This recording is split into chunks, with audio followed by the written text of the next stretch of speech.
5 groups, but one of the groups are short because some of the students did not send me their information or anything. So one group only have 2 persons alone, but every other group, there are 4 groups of 4 persons, and I've already picked their topic. All right, okay, great. We'll take care of that today. So we'll take care of all the groups before we go into the lecture. We'll take care of the groups. Anything that we have to discuss on the syllabus, we will delve into that real quickly. I'm not going to delve into the syllabus too much today because I want to finish the lecture and finish some of the arranging you guys in groups so that we can now start. When I start giving assignment, I can start giving you the assignment as to what to cover and what to do. So what we're gonna begin we will begin at 6:30, and right now what I would love for you to do is to answer the brain teaser question. Brain teaser activity is number 1. I currently reside in the US as a naturalized US citizen from Jamaica. Would I be considered a first-generation American? Would I be considered a first-generation American? Don't answer that yet. Second one, come up with 1 or 2 sentences that define or defines Jamaica in relation to the Caribbean. And I have example. Nelson and Novella Keith defines Jamaica as, and I say see Nelson and Novella Keith. But I say see that I have a definition from them which I want to start with, and then I'm going to hear what you guys have. Let me see if there's anything else.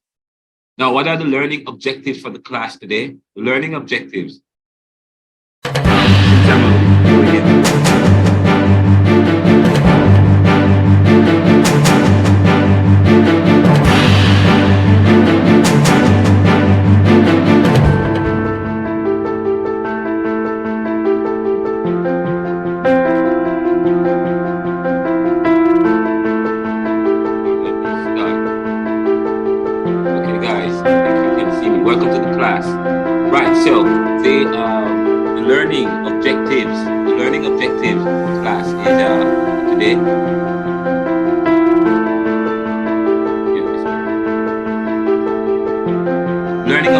Learning goals and objectives.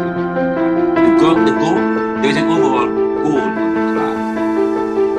And the objectives are the goal. Objectives want to go. Okay? But the objectives, the learning objectives are, it's not necessarily most of the learning objectives, is to critically formulate and present a concept of the Caribbean in relation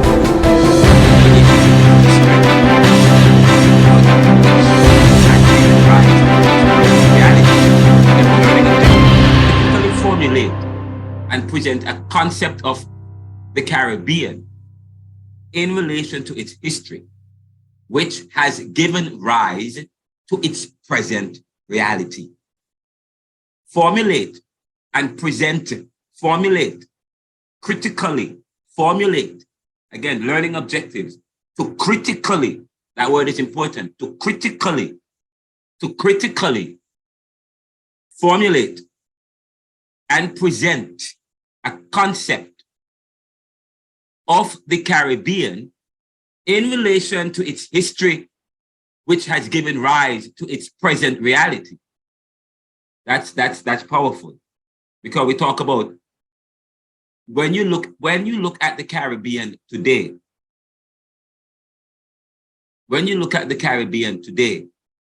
what is it? Now, when you approach anything, when you define anything, when you try to formulate an idea and a concept of anything, a thing or an experience has an identity outside of its externality. But there are things we call inanimate, things that are objects that don't have feelings and emotions, inanimate objects that human beings give meaning to, define. Those things become operatable based on the definition that we give to it. Say, and we talk about abuse. If a computer was made to compute, if it does not compute, then if it does not compute, then its purpose is jaded. If it's something else, then so therefore The understanding of something also speaks to its purpose. Okay? And we said the Caribbean is if the Caribbean is in the last class, if the Caribbean is an invention of the past, then what will it be, which gives rights to its present? Then what will it be for the future? So yes, this class has to, therefore we have to, so this particular first learning objective is very important, okay? It's very important to critically formulate and present. Now the present part is important, okay? The present part, so it's not just to critique, a critique that leads to a formulation of something. And by the way, I talk about inanimate objects. Inanimate objects have a reality, have meaning, have purpose based on what human beings give it. Those things that are man-made, okay? But things that are not man-made, things that are, and we talk about the Caribbean. Well, is the Caribbean man-made? Well, we did say it is an invention of the 20th. It is an invention. Okay, we did say that. So therefore, if the Caribbean is an invention, who gives it its meaning? Who will give it its meaning? That if it's an invention, if the standard is that we normally give, it is the creator that gives meaning to the created, and the Caribbean is an invention of man. So does man give the Caribbean its meaning? But we know but we did say that to formulate and to critically formulate and present the concept of Caribbean in relation to its history, which give rise to its present reality. But I would like you, so that's the second objective, is to begin to trace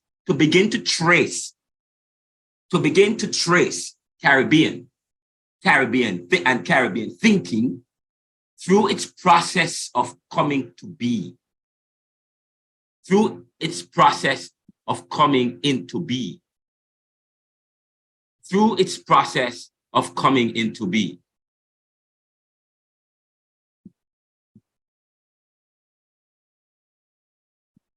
Oops, what am I doing?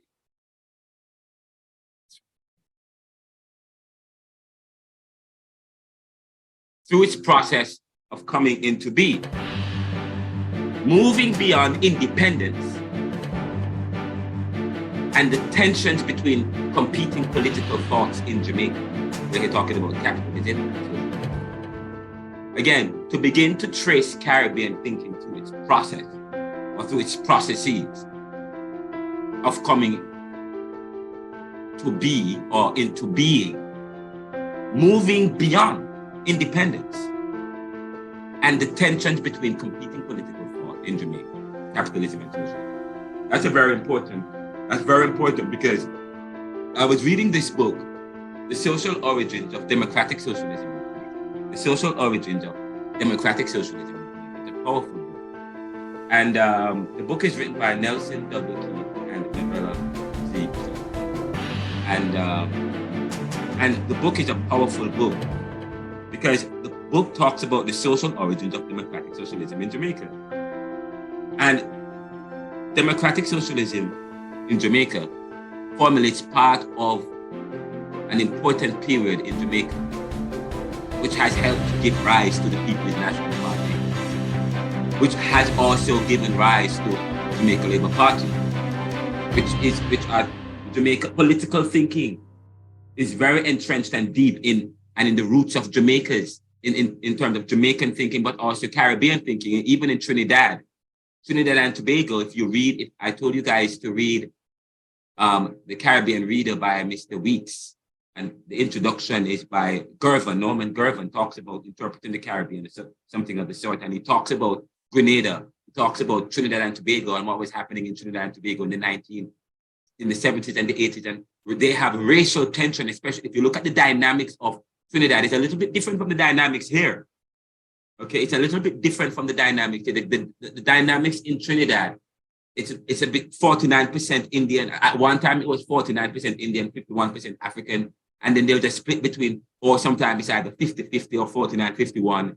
But there is, you have people of African descent as against people of Indian descent.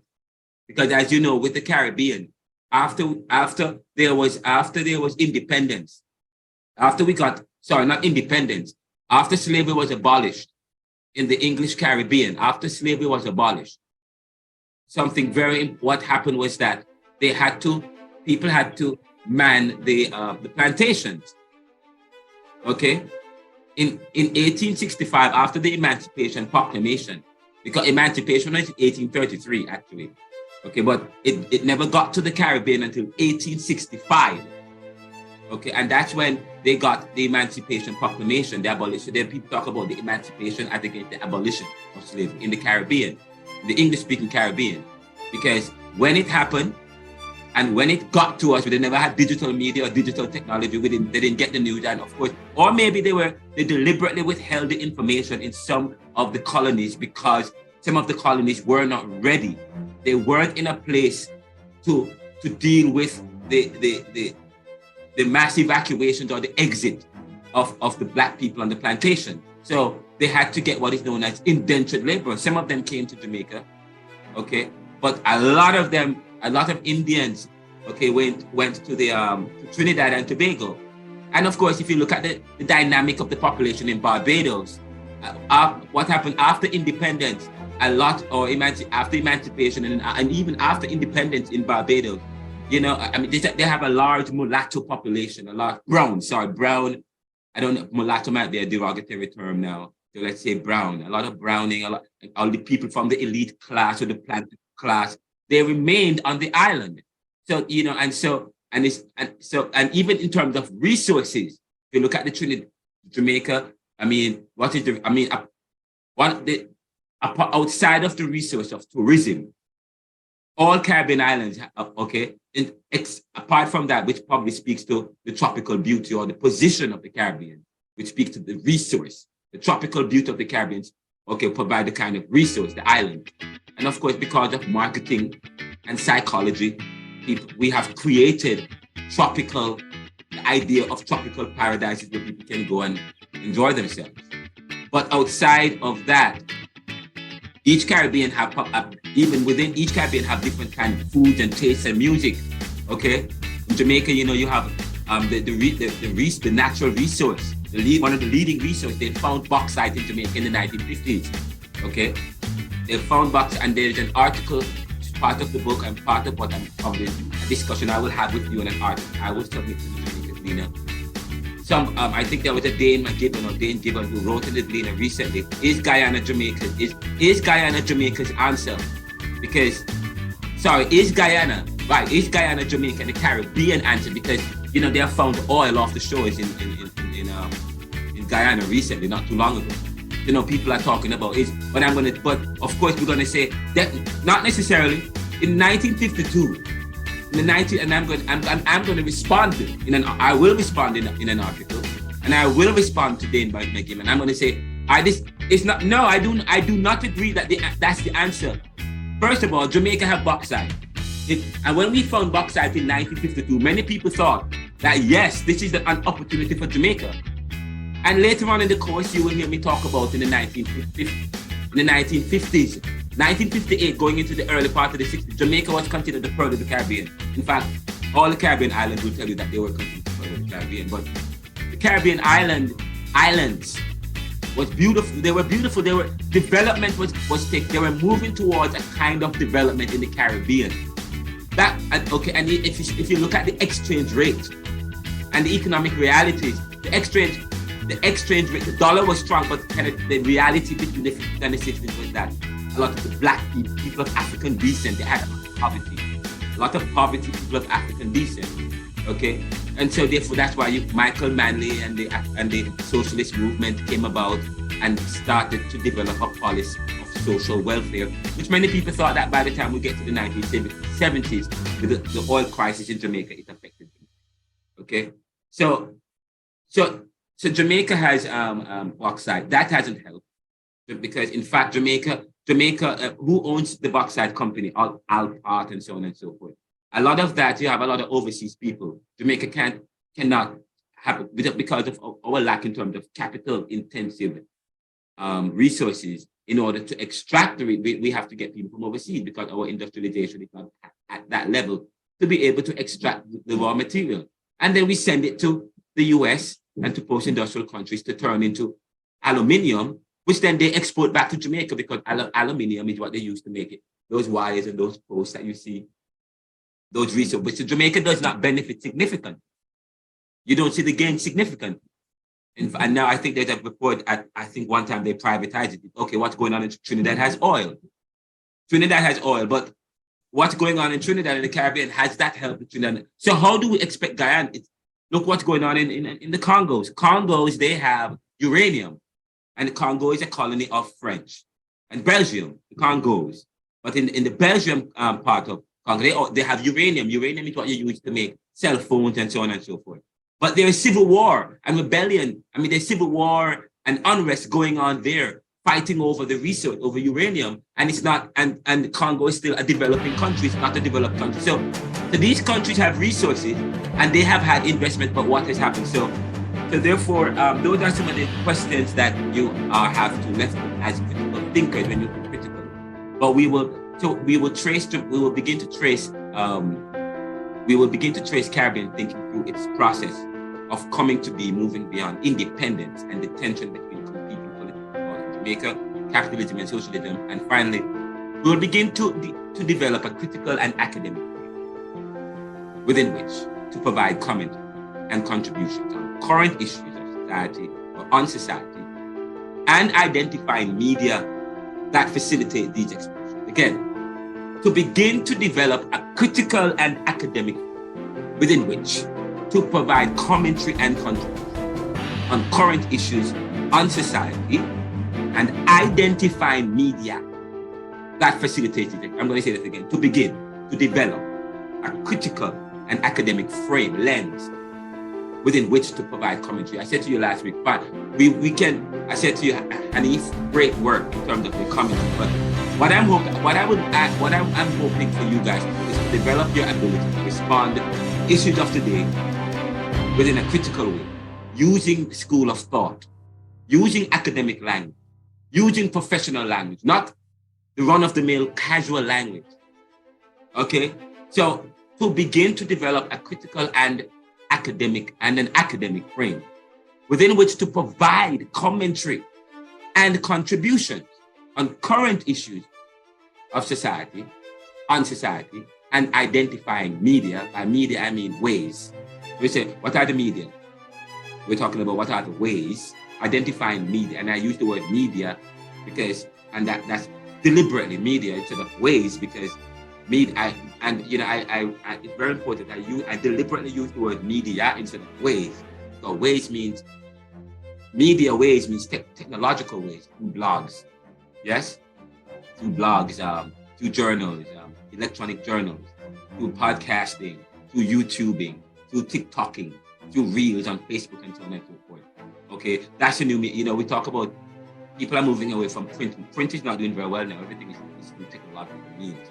Okay, but and even in Jamaica and the Caribbean, we are speeding towards technology, and so on and so forth. So that is important. So those are the three learning objectives for the class: to critically formulate and present the concept of the Caribbean in relation to its position in history, which has given rise to its present reality; to begin to trace Caribbean thinking through its process of coming to be, moving beyond independence and the tensions between competing political thought in Jamaica; and to begin to develop a critical and academic frame within which to provide commentary and contributions in current issues on society, and identifying media that facilitate these expressions.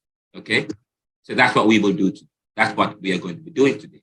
Now, so before we begin, the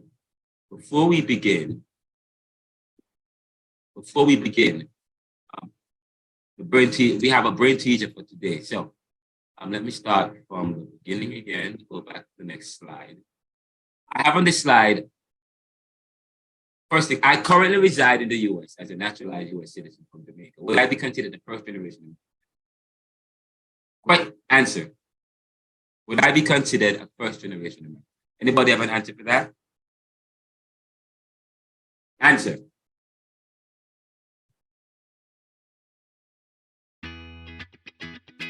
Anyone has an answer? Guys? Sir, repeat. Can you guys see my screen? Yes, sir. All right. Brain teaser. I currently reside in the US as a naturalized US citizen from Jamaica. Would I be considered a first-generation American?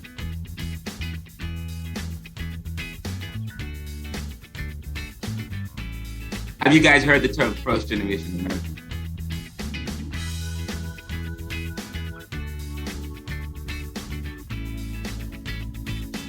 Yes?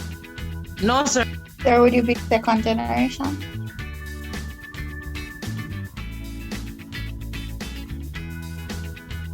I currently reside in the US as a naturalized US citizen from Jamaica. Would I be considered first generation? I'll give you the answer. I would not be considered a first generation American. Okay, I would just be considered a naturalized US citizen. I would consider the original. If my children would be considered first generation.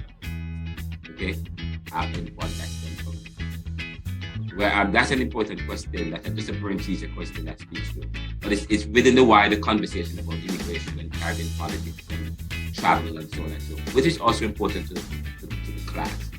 So first generation, so that's one. The second one is, the second thing I want you guys to do for now is come up with one or two sentences that define or defines Jamaica in relation to Caribbean. Again, come up with one or two sentences that define or defines Jamaica in relation to Caribbean. So I'm gonna, so I want you, so you guys have 5 minutes to do that. 5 minutes to come up with one or two sentences that defines Jamaica in relation to Caribbean. You guys have 5 minutes to do that. Come up with one or two sentences that define or defines Jamaica in relation to Caribbean. 5 minutes. Okay.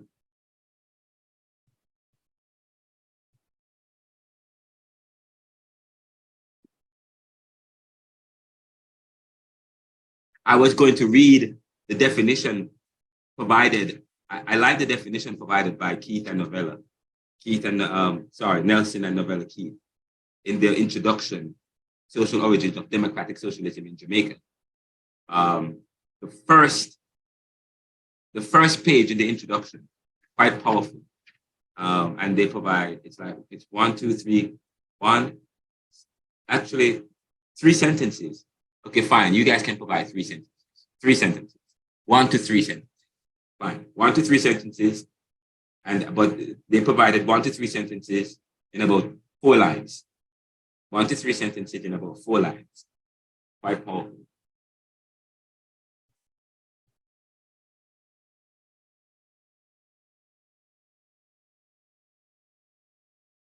Come up with 1 or 3 sentences. Now, does anybody know what's going on with the other students? We're supposed to have about 20 students in the class. I'm only seeing 14 or 15 today. I don't know if you guys can reach out to any of the other students. I might have gotten an email from some of the students. They did email me, that's fine. And if people miss the class, then I need to find out what's going on.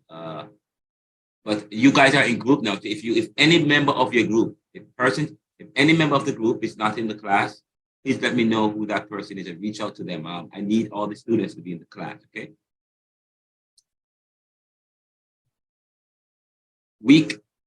Sir, so I know that sorry, good evening. Good evening. Yeah. So I know that Sean Reed is in transit. Okay. And he's not yet here. He's in my group. And I believe that Jason Lawrence is saying that he's not able to join. I think he had text that in the WhatsApp group. I don't remember. But if somebody else would have saw that message, can you confirm?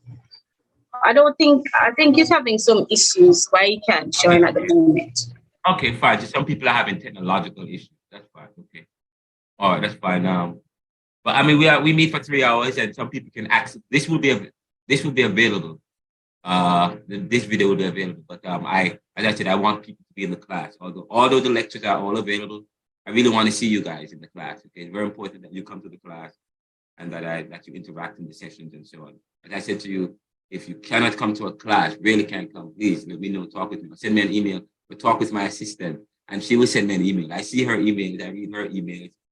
You know, I spent a lot of time in the first couple of weeks on this class because I knew I was going to become very busy with many different things. So, you know, so that is why I try as much as possible to ensure I situate the class so that I have the materials ready. So I have all the materials ready for the entire course. All the guests are lined up who are going to be joining us. I just spoke with Brian Concanen, who is the executive director of the IGHD, International Justice and Haitian Development, who will be joining us. He lives in Massachusetts, but he will be joining us he will be on the podcast next week, Thursday. And then either the Friday or the following Friday, he will join us for the class. I want everybody to be in for the class, every student to be here for that presentation, okay? And then the following week, we're going to be we will invite Reverend Hewitt Holmes, and then the following week. So this is probably one of my next week is my final week doing lecturing the class without having guests. As of next week, we'll have film. We're going to be watching film as of next week. And then the following week, we'll have more films coming and more movies or cinematic presentations. And then, of course, we'll have presenters from John Anthony Cash, Brian Concanen, Reverend Hewitt Holmes, Reverend Richard Beck, Miss Alexander, President of the Caribbean Community in Philadelphia, Pennsylvania. We will have different guests coming onto the show. Okay, so this week and next week, formulate is probably the final individual lecture before, and then there are some presentations, some films. We will still do lectures, but we will showcase some film. But it will not just be about lecture, but moving forward, we'll have other activities in terms of cinematic presentation and guest presenters where you'll get to interact with them. Okay. So you guys are answering the question, come up with 1 to 3 sentences. That's good. And while you do that, let me see what's the next thing that I am okay. I did that. Okay.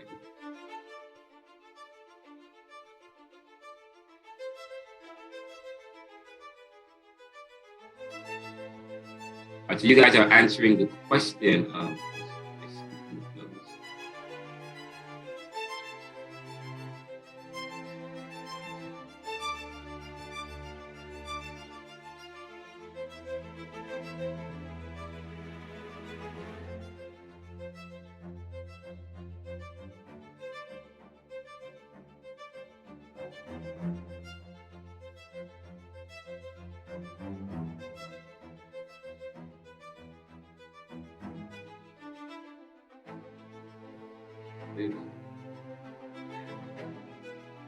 I've given, for persons who are just joining, I've given you guys some questions. One question to define Caribbean in 5 minutes. Then I will put you in groups, or you'll go in your groups as you are, whatever group you're in. I'm going to do a breakout. We'll do breakouts and you will go in your group. After you guys share your definition, we discuss it a little bit. Then we put you in your groups, and you can introduce yourself in your groups, get to know each other, and so on and so forth, and briefly discuss the questions and the question that you have chosen. And well, you guys have already done that, so that's fine. Well, we'll come up with identify a topic for the day, and then discuss it, and then when you come back from the breakout room, you're going to discuss, present an opinion, provide a commentary. I'm actually trying to find the assignment that I gave you for last week.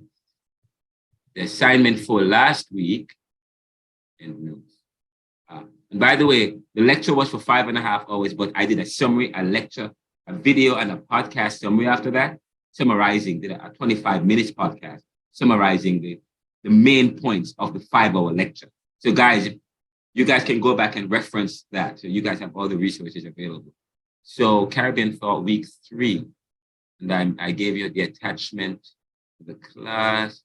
You can meet in your groups, identify a question from the question sheet that you'd like to reflect on. Okay, we'll do that in a second.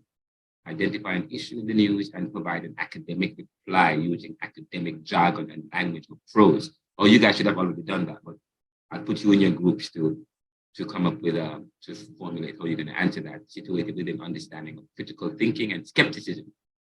Third, read chapter 1 of Norman Gervin, Reinterpreting the Caribbean in New Caribbean Thought, Google Books. By the way, I just wrote an article on the Tyree Nichols graphic video release showing the Memphis police. I want you to read it, not as an assignment. Okay, we'll talk about it in a little bit. Okay, good. Great. So now let me go back to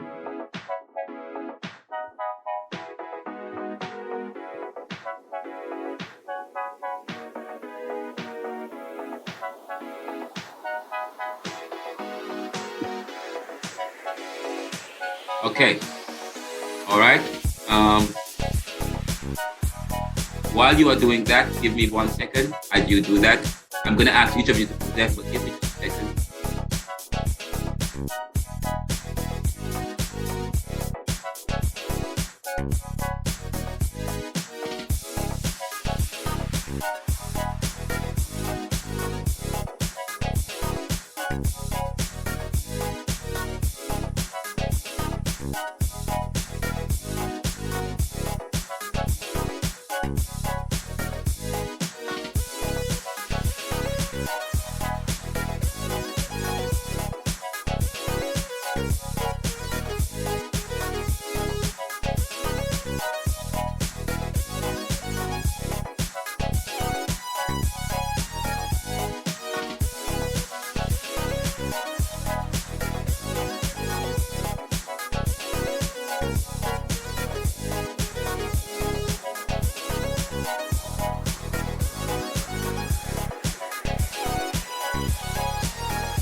Guys, welcome back. Let me. So,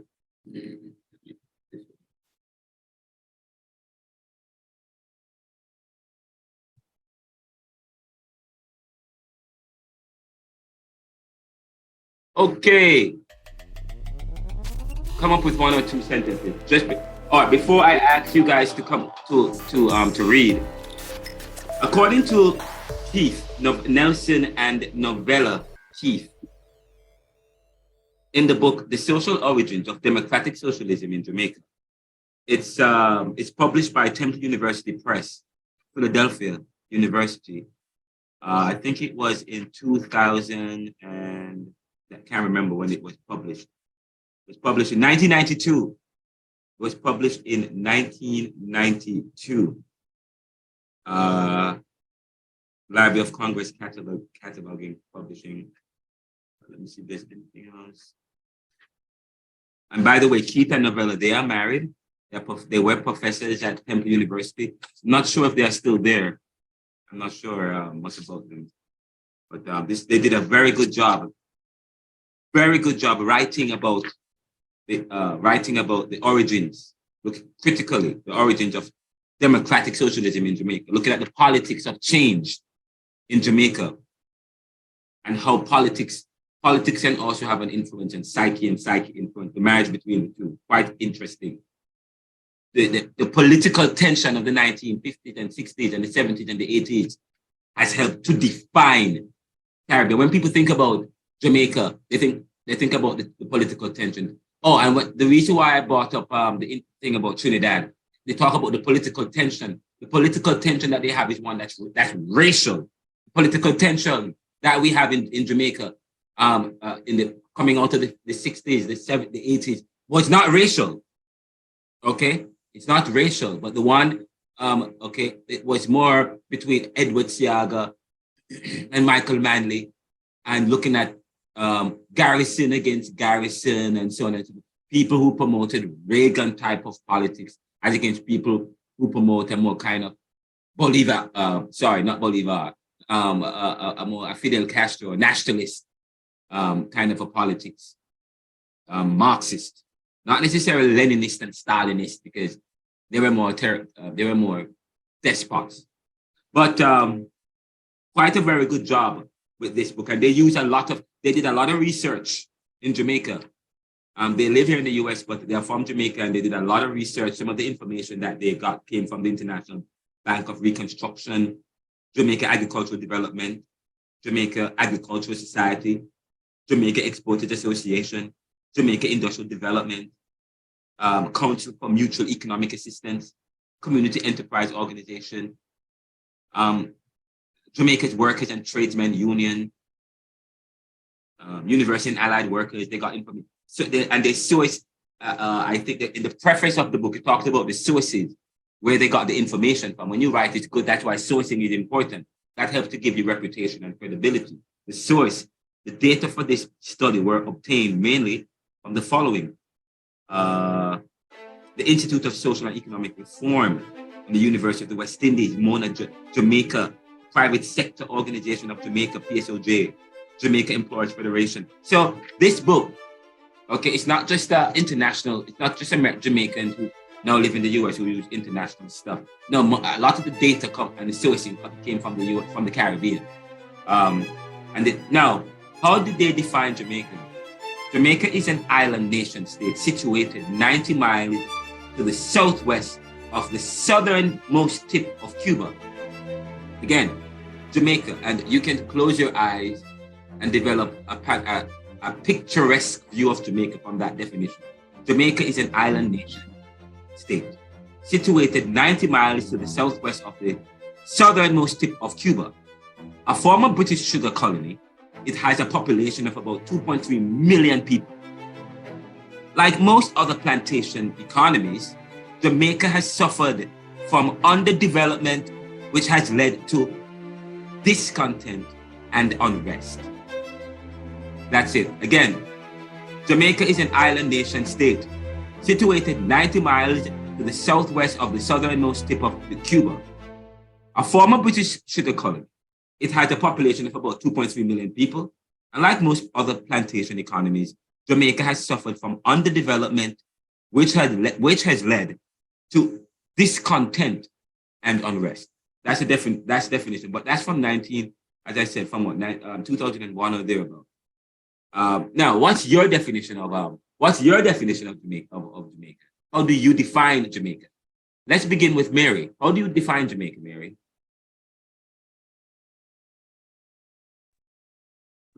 Sir, I would say Jamaica is. And let me see. I said, by the way, I said this week I want to see your faces. Remember, I said that. So, Mary, I want to see what you look like. I want to see what the students look like this week. Yes, there we go. Wow. Beautiful, amazing, refreshing. Good evening. Welcome to the class. Good evening, sir. Nice to meet you. Tell me, how do you define Jamaica? All right. So I would say Jamaica is an island country surrounded by the Caribbean Sea.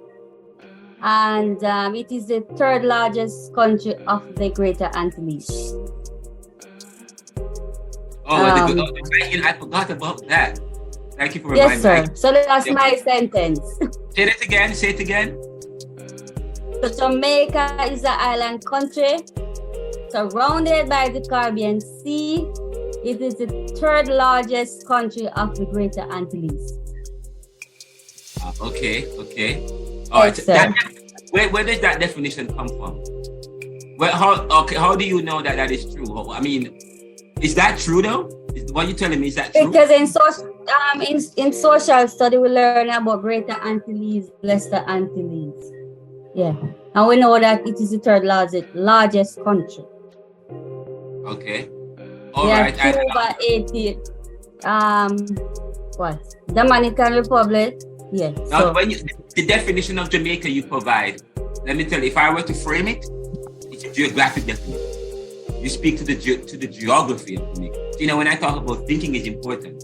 So when you define something, from what milieu, what frame, what discipline? I tell you, I'm a student.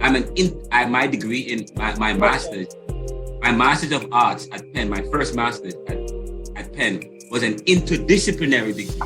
Master's. Interdisciplinary means I study neoliberalism using different lenses. Okay. So if I were to, no, it's fine. I'm not saying you're wrong or right.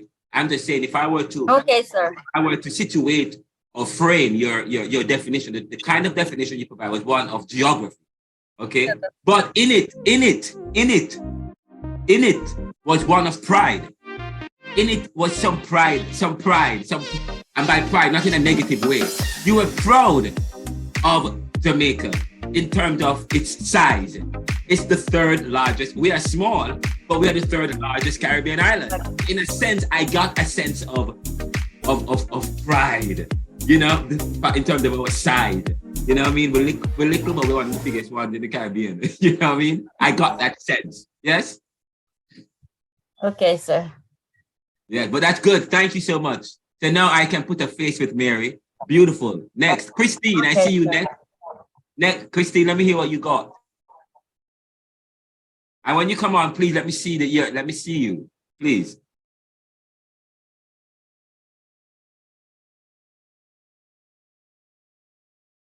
Christine, are you there?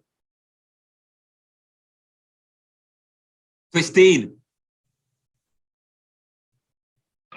Hello, Christine? Christine? All right, Tamar. How do you define Jamaica in relation to the Caribbean?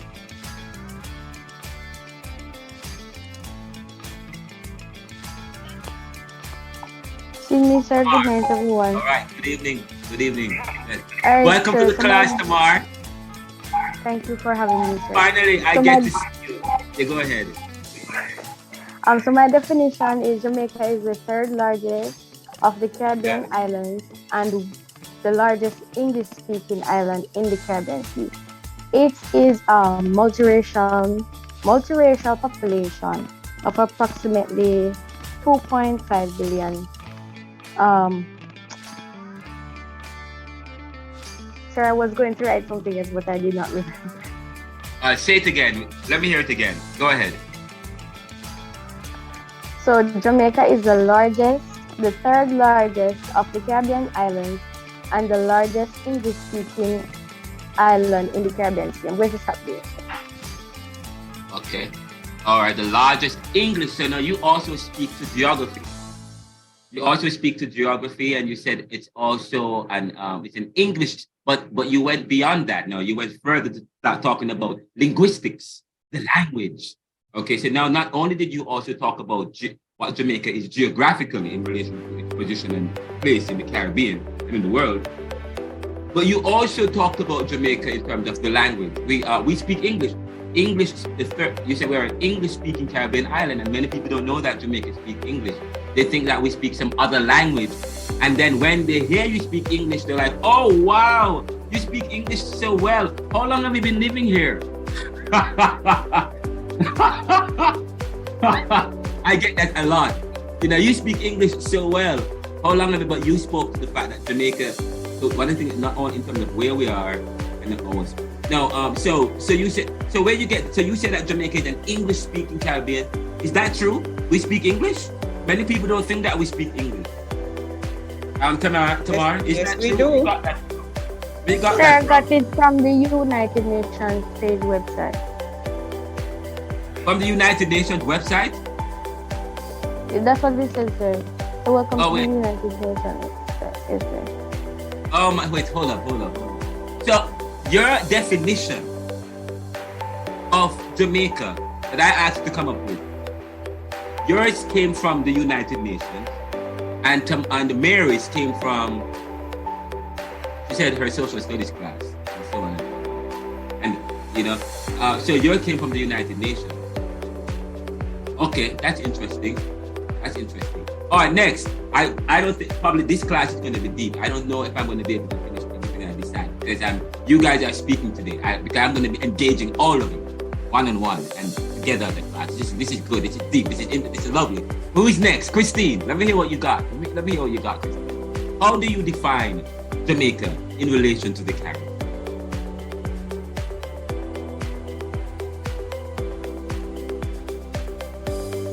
Please excuse me. I just said. Christine, guys, we don't have much time. Come on, work with me. I'm trying. Yes, come on. Yes. Okay, sir. This is yes, sir. Good evening. What's up, Alicia? But you guys look so good. Oh my, and you guys are hiding your faces from the world. Oh my, wow. Yes, Alicia, welcome. How do Thank you, define? sir. Yeah. Okay, so under the British colonial rule, Jamaica became a leading sugar exporter with the plantation economy dependent on African slaves and later their descendants. Wow, say that again. Under the British colonial rule, Jamaica became a leading sugar exporter with a plantation economy dependent on the African slaves and later their descendants. Interesting. That's powerful. Where did you get that from? Where did I get it from? I got it from, I don't remember, sir. One of those. You wrote that yourself? No, sir. It was, I did a quick search. Okay. All right, that's fine. It's very important for you to, your sources, to jot your sources down. Yes, sir. What are your feelings about that? It's quite the your frame. What do you think? If I were to tell you what lens are they using? How are they framing it? Because I talk about geographically what Jamaica is, linguistically. But for you, how would you approach? If you were to tell in terms of your definition, what frame? How are they framing? Well, the fact that we were the largest sugar exporter, that speaks volume for when we talk about the geographic of the island, based on how small we are, and for us to be one of the biggest sugar exporter, I think that's very important. Yes. But by that I mean, in terms of discipline, that was a historical approach to defining Jamaica. You talk about the geographical approach, you talk about the linguistic language. You just provided what is known as a historical approach to defining Jamaica. You see what I'm getting at, guys? Mm-hmm. You're working with me here? So that's the frame you're using. They just talk about under the, because we're no longer under the British colonial rule. We're no longer under the British colonial rule. Yes. Okay? But under British colonial rule, we were the leading sugar exporter. So they're talking about the past. But they're also talking about Jamaica in relation to all things. We were controlled. Colonial means control, under British control. Colonial is a beautiful word to hide the fact that, it was controlled. Under British domination. So let me tell you, so this is how I want you guys to get now. When I ask you to come to the class to define something, it's good to do it. It's good to paraphrase, to do it in your, especially if I'm asking you to come up. I want you to define it. I want not necessarily what the book says, but it's fine. If you're bringing sources, that's okay.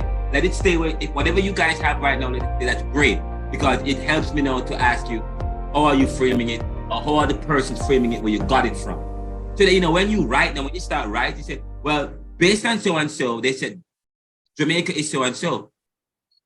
However, if the definition here suggests Jamaica it's a historical understanding of Jamaica, speaking to our domination. We were dominated. So if that speaks to our domination, how has that affected us today? And what plans are there for the future? Isn't that interesting? Just from that one little definition, boy, I get that whole paper. I can talk for about 2 hours just from that what you just gave me. But that was a historical approach. And that speaks to the thing that we're dealing with in class, historical approach. Under Jamaica, under British domination, Jamaica was leading sugar. Okay. But if even what you just told me, Alicia, under British control, we were leading. So it's like if, nothing positive don't come out of the Caribbean, unless it is tainted by the other. Only under Jamaica, only under British colonial rule were we leading. Well, read something else. Does it say that? But anyways, it's very important. That is important. It also speaks to our positioning as a leader seem to have been influenced by the British. But it also, you said something else after that. What else did you say?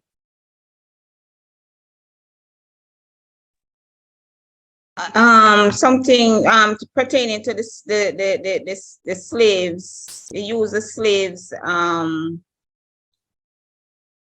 What was it again? The plantation economy. The economy was dependent on the African slaves. Good. So no, not only were you, so you brought up something historical, but in the historical understanding of Jamaica, you also brought up something that speaks to the economy of Jamaica. And of course, it's historical, but that was just an economic history of Jamaica that you just presented, speaking to how work was organized and the kind of industry was the plantation economy. Jamaica had a plantation economy under British colonial rule, and it talks about the workers. So it also talks about genealogy. You also talked about genealogy. So where the people, or the issue of descendants, they came from Africa. And then it says later their descendants. Okay. But of course, it doesn't talk about indentured servitude, because after we got independence in 1830, after slavery was abolished, after the slaves left, and it was the indentured servants or bond servants, from India that came to Jamaica, some of the Caribbean. Okay, but thank you so much, Alicia. All right, next, Serene, or who is next?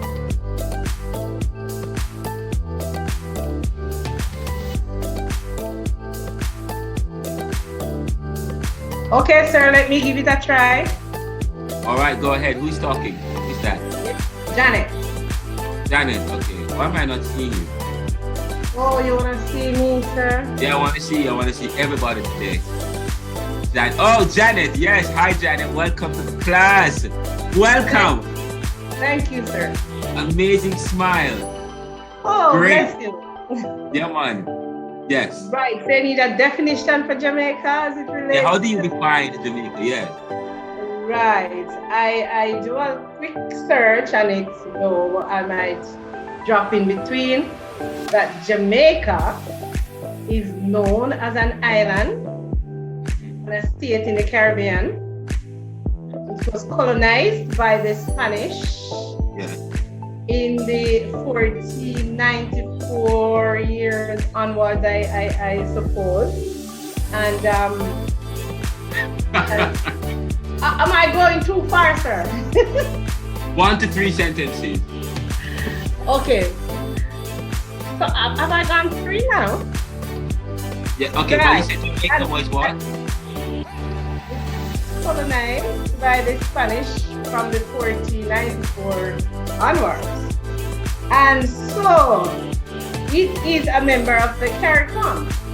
Jamaica is a member of the CARICOM. I think that's my 2 sentences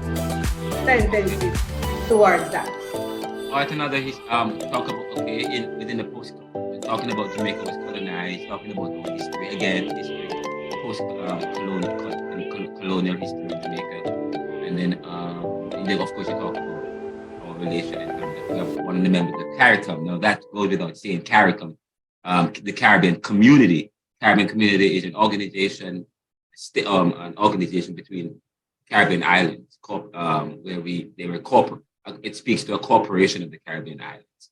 But thank you so much. That was good. Another history. But do you agree with what you just read? Do I agree with what, sir? Yes. Do you think it's true? Based on what we read about our country, Jamaica. Yes. I believe so. All right. Good. Next. Who is next? Thank you, Janet. Very good. Janet, who is next?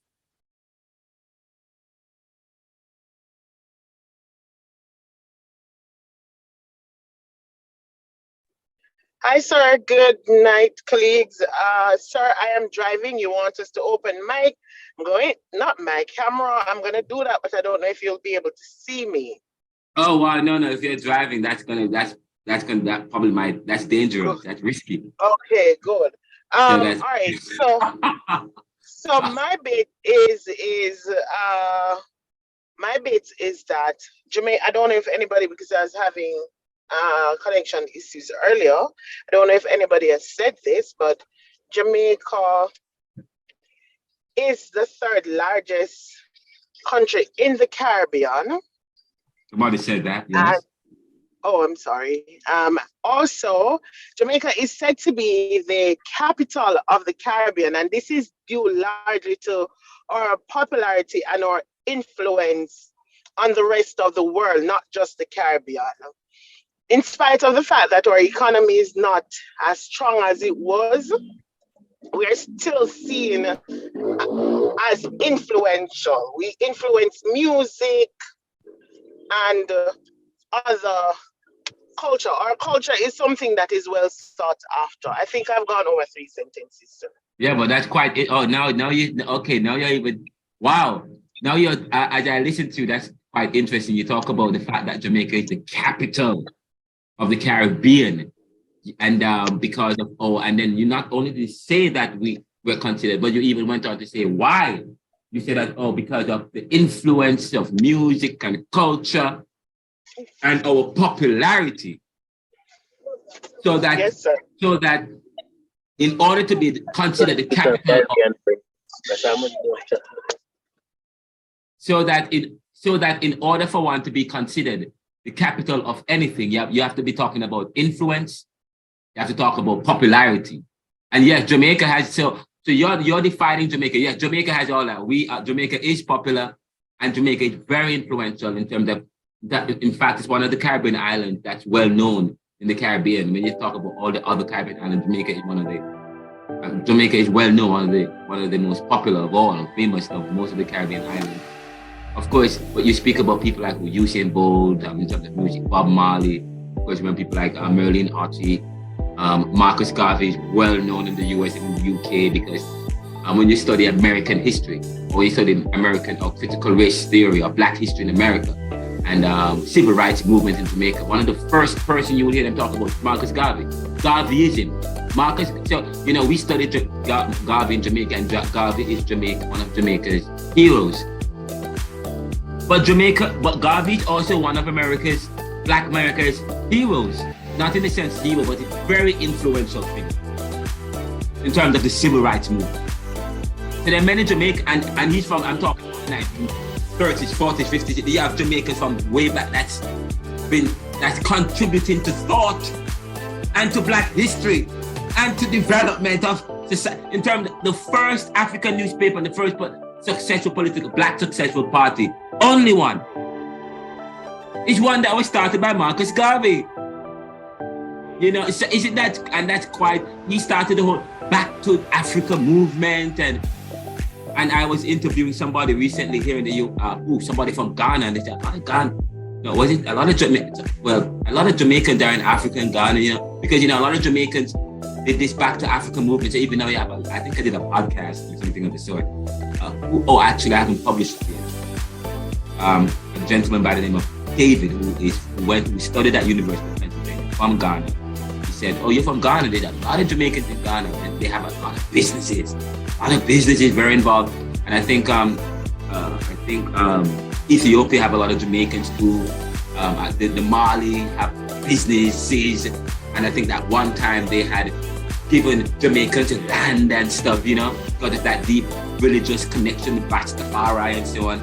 And this, but Jamaicans have all had this strong connection with some of these African countries, especially stemming from the whole Back to Africa. They even was trying to get a ship together, and they were successful in getting a ship that went from the US to Africa, or maybe to some African country, or some of them went to the Caribbean, and some people from the Caribbean. It was quite interesting when you study. So Jamaica is in those ways, yes, you have very influential figures, and even within the very, when you look into certain figures and people who Martin Luther King Jr., he was influenced by Marcus Garvey. He was influenced by Marcus. So yes, so in that sense, Jamaica has something. So that speaks to Jamaica. That's powerful. I'm happy you brought that up. That's quite powerful. So when you speak, and so, that what you just spoke to speak to a particular tap into our pride, as Jamaicans, in terms of the influence, that pride that speaks to opportunity. Because earlier in the first class, I talked about we're doing a SWOT analysis of the Caribbean as well, or strengths, If you study organizations, when they're ready to end of year, every 5 years, they do what is known as a SWOT analysis when they start look at the vision and the mission and so on and so forth. So you're looking at SWOT analysis of the Caribbean. What are our strengths? What are the weaknesses? What are the opportunities? What are the threats? SWOT. Strengths, weaknesses, opportunities, and threats. So what you just gave, Janet, was spoke to an opportunity, not, okay, our strength, but also it provides opportunities, okay, so that we can tap into our popularity, so that we, so that's really good. So thank you so much for that. Who's next? Good night, sir. Good night. So Jamaica is a mountainous island in the Caribbean Sea, about 600 miles from south of Miami. It is also a beautiful island with gorgeous beaches, rainforests, waterfalls, rivers, and the caves. Oh wow! No, you are selling Jamaica. Suddenly, I want to be in Jamaica right now. If I were to put it in a frame, I would say probably that's a marketing. What is it? What do you do for a living? What is it that you do? Sales, sir, currently. Oh.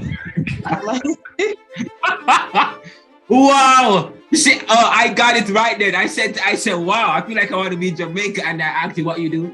Oh, you are in sales. Great. Because you see, now the framing is not only that. When you read, I said to you some time ago, when you read, it's also you want to find out about the person. Who is the person? Who is this professor? What kind of bent? What kind of milieu? I say, Renaldo, he's kind of radical, he's kind of liberal, he's kind of Marxist, but neo-Marxist, of course. So yeah, but I'm also an immigrant from Jamaica, living in a post-industrial country, trying to make a mark. So So you're gonna ask, why you say for example, one of my professors when I just started Penn, we said, whenever I give a presentation or whenever I write, the professor would say, "Wow, Renaldo, you write preachy. When you write and when you sound like a." I say, "Oh, you used to be a pastor. That's, people's experiences. So when you study something, you want to also study what's going on around it. That's how you do exegesis as well. Exegesis is, okay, you're studying the context and the pretext and so on and so forth. So I was able to arrive at, so as I asked the question based on how she answered. So that speak to that defines Jamaica within a probably a marketing ad kind of a frame, but it's beyond that. It also speaks to geography and where, in terms of where we are located. You talk about it being gorgeous. So yes, this is the word, aesthetics. So what you said spoke to the aesthetics of Jamaica. Okay, the aesthetics, AES, aesthetics, the beauty of Jamaica, the aesthetics, that's the kind of frame, the aesthetics of Jamaica. And aesthetics is actually a discipline, art, okay? Art, because, art is powerful. And sometimes if you study history, some people are postmodernism, and modernism is also speak to art. And the way, and if you want to know about a society, if you look at the Greco-Roman world and all of these civilizations, the kind of art and the kind of aesthetics and the kind of beauty speak to the social reality of the country, of what was going on in history.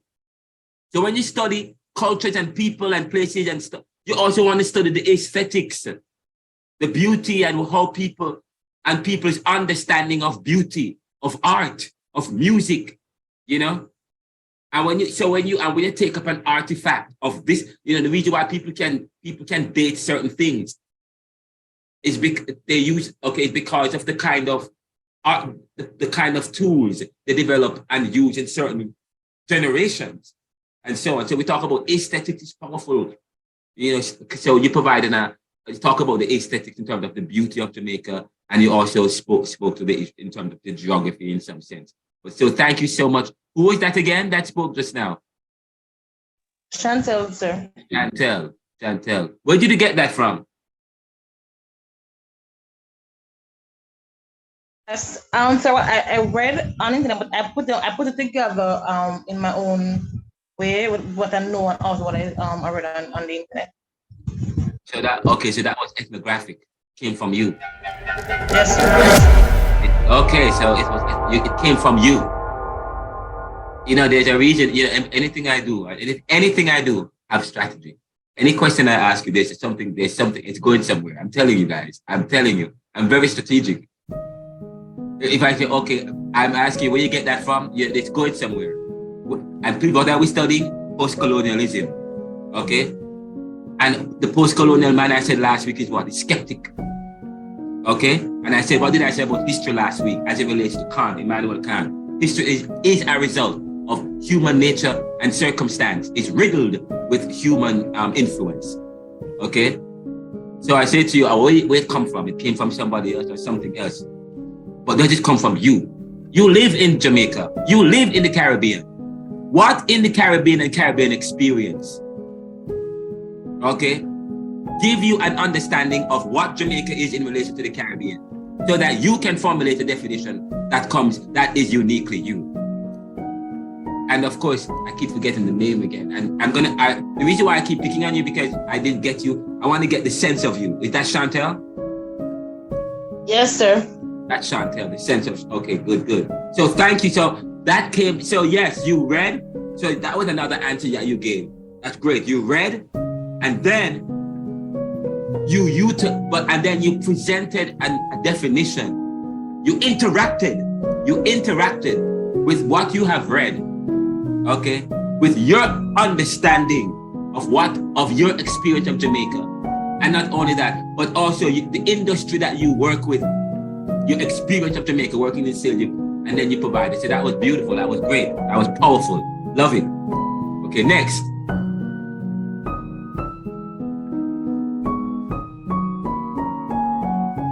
Anif. Hello. Do I say anything? Let me introduce myself. Yeah. Welcome to the class, Anif. Yes, welcome. Thanks for welcoming. All right, so I'm really thankful for what my colleagues have said.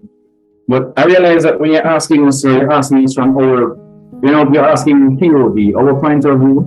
So I relented from, closing on sources, because I realize that you're really testing our critical thinking, even modifying the definitions that we source to be unique to our own thought process. So I think that I'm going to give the philosophical perspective that Jamaica, and this is just something I'm putting together, I think Jamaica resource to profit and influence to profit ratio is very low compared to other countries. And what I mean by that, when you look at and of course I have to speak in approximation, because I am not the encyclopedia, but when you look at Jamaica's progress, just over time as a nation in the last, say, 60 years, the tremendous influence that we have over the world, we are not seeing where we are developing even financially. So that's really what I think Jamaica is defined by in modern times in relation to the Caribbean. We have more influence, even empirically, than any other Caribbean nation. And yet financially, we're not seeing the result in our GDP. We're not seeing it in our social development. We're not seeing it in the social relations. It's definitely not showing it in the crime rate is definitely a testament to the fact that Jamaica has not shown the kind of growth that the resources that we have should have attracted. Sugarcane, bauxite. We used to make, I don't know if you remember this, sir. Do you know that we used to make clothes and we used to even make shoes? Like shoes that look like sneakers, like the 1975 or 1982 Nike. You remember the name? But we used to make stuff like that. So you're not seeing that profit, the resource to profit ratio and the influence to profit ratio is not showing in modern 2022, early 2023 Jamaica.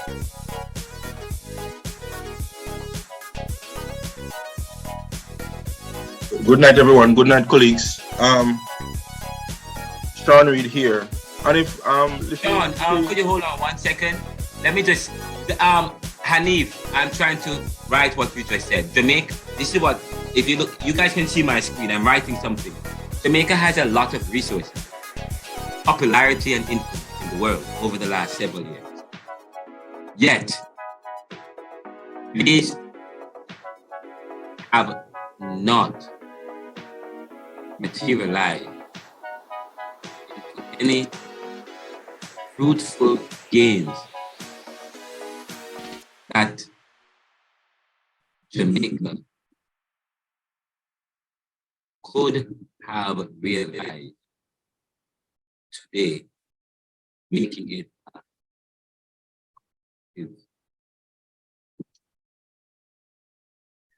so I said Jamaica has a lot of resources, popularity, and influence in the world over the last several years. Yet these have not materialized into any fruitful gains that Jamaica could have realized today, making it competitive. And you provided an accounting and financial perspective, quite powerful. Excuse me, sir, your internet is in and out. Now it's giving problems. Oh my God. What about now? Yeah, it seems all right now. Hopefully it's stabilized. Yes. Okay, great. Wow. I'm gonna take a break though in a few minutes after I finish. After we're finished with this definition, we're gonna take a quick 2-minute break, and then we're gonna when you come back, we're gonna separate just 5 minutes break or 2 minutes break. I want to separate you in your groups, and then we're gonna have you review something very important. But I want to know what each group. I want the groups to look at an issue, but I will talk about that later. But Anif, so that was quite tough. Where do you work? Or what do you do for a living? Sir, Sorry? I'm a teacher. Teacher? Yes, sir. Oh, what do you teach? Industrial techniques, motor vehicle repairs. Oh, nice. That was a quite powerful definition. You provided wait, in terms of your information as it relates to Jamaica in terms of financially and resources. Where do you get all that information? Sir, I'm hoping that I think I have good memory because I remember I'm in my 30s, sir, and I remember watching broadcasts. You never had that choice. As a kid, you had to watch what was being shown. Yes. And I remember that in 1989, the US dollar could be bought for $5 Jamaican bill. And I remember seeing older folks in clothes. And I remember when we were buying stuff, and I used to see my grandma pick up shirts and jeans, believe it or not, sir, used to made in Jamaica on the back. And as I said, I don't remember the name, is it called some Nike? But 1982 with the Nike swoosh sign at both sides, we made our shoes similar to that. We did, yeah. And there was the alligator shoes as well. I used to wear the alligator shoes. It was made in Jamaica. I used to wear them. Yeah, and you know, so when you're little and you're a monk, you're going to carry it everywhere. And when you stop with persons, you would be saturated. You don't understand nothing, but it stores in your long-term memory. You hear discussions about where we're coming from politically, and you hear they talk about in the British rule period where you're talking about farthing and shilling, and you're looking at that. And then, of course, old people are very transparent and liberal in their discussions. And people talk about what the time was financially. And then you're looking at what we had as a baton passed down to us, even by Edward Seaga. When the People's National Party got Jamaica in 1989, they got it at an amazing state in relation to everywhere else. So based on that, even with the pitfalls in politics, even with mild corruption, we should be so much stronger. We should be at least second world level. We should be at the nation. Okay, the question. Oh, Sean have a question for you. Sean, go ahead. I'm going to ask you what. Okay, that's good because we're going to be talking about corruption in Jamaica, or who's to be blamed. And when you watch the film Life and Death, there are people that talk about corruption in Jamaica, and of course you have to talk about the Jamaican government was weak-kneed and lacked vision. There's some people who blame, the IMF and the Monetary Fund, and there are those who blame colonization and so on. It's quite interesting. So So who's, who is responsible? But you're talking about, that's great. But Sean, you had a question for Hanif and Christine. Okay, so fine. So we have Sean first and then Christine. Yes, sir. Good night, colleagues. Well, good evening, colleagues. While I understand where Hanif is coming from, should Jamaica just be defined by its financial or economic position, when there are other aspects of Jamaica that we can highlight the beauty and the impact on the world? Reggae music for one.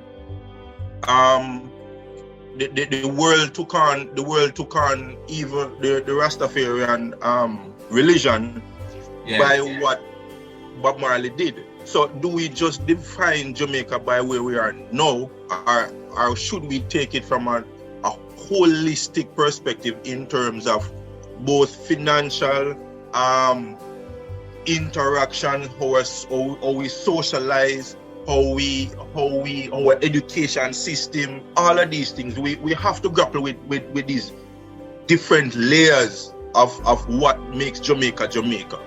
So I think Hanif probably needs to add a little bit more than just our financial position. While I understand where he's coming from, in terms of we haven't really capitalized on the position Edward Siaga left us in. We haven't capitalized on what Bolt did in Beijing 2008. We haven't capitalized on what Shelley has done, what Asafa Powell has done. We haven't capitalized on what persons like Peter Tosh, Dennis Brown, Bunny Whalers, all of these things. We haven't capitalized on these icons in Jamaican history. But I don't think we should just, stick to the financial aspect and our economic structure. No.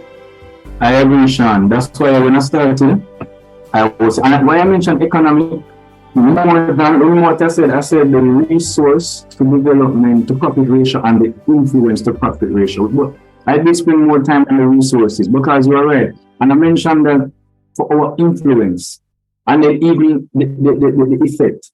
Look at how we relate to each other socially. We're almost archaic. We're almost barbaric. When you look at memes and you look at the social media interpretation of Jamaicans, when you look at stand-up comedy, I don't really indulge much because I can't get the cursing, but to be frank, some of the things are funny. But we don't talk about those, right, Sean? But we're not seen as just the people of the sun. The Jamaicans, they're angry, man. I tell you, when you tell me about Jamaican, they're like, yo, we drink. So there's that development as well. Socially, we're not accepted by the world as a people of moral decency, or persons who are rational in our interpersonal relations or the interpersonal skills. People are apprehensive, even in the Caribbean. Great. I understand, but just so you know, Sean, let me just respond. Also, apologize for Sean as well, in the sense that everybody has provided a perspective. Somebody might provide a geographic, the frame, the geographic perspective that speaks to some people might, and some people it might be an accounting definition of Jamaica, so an economic understanding of Jamaica.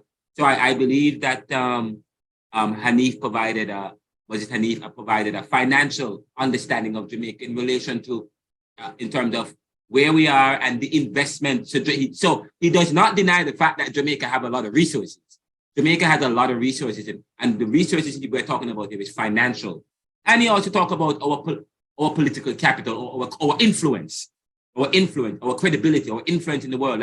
But then he says, but in terms of how we are faring in terms of our stability, in terms of our profit, in terms of our gain, we are still vulnerable to exogenous shocks.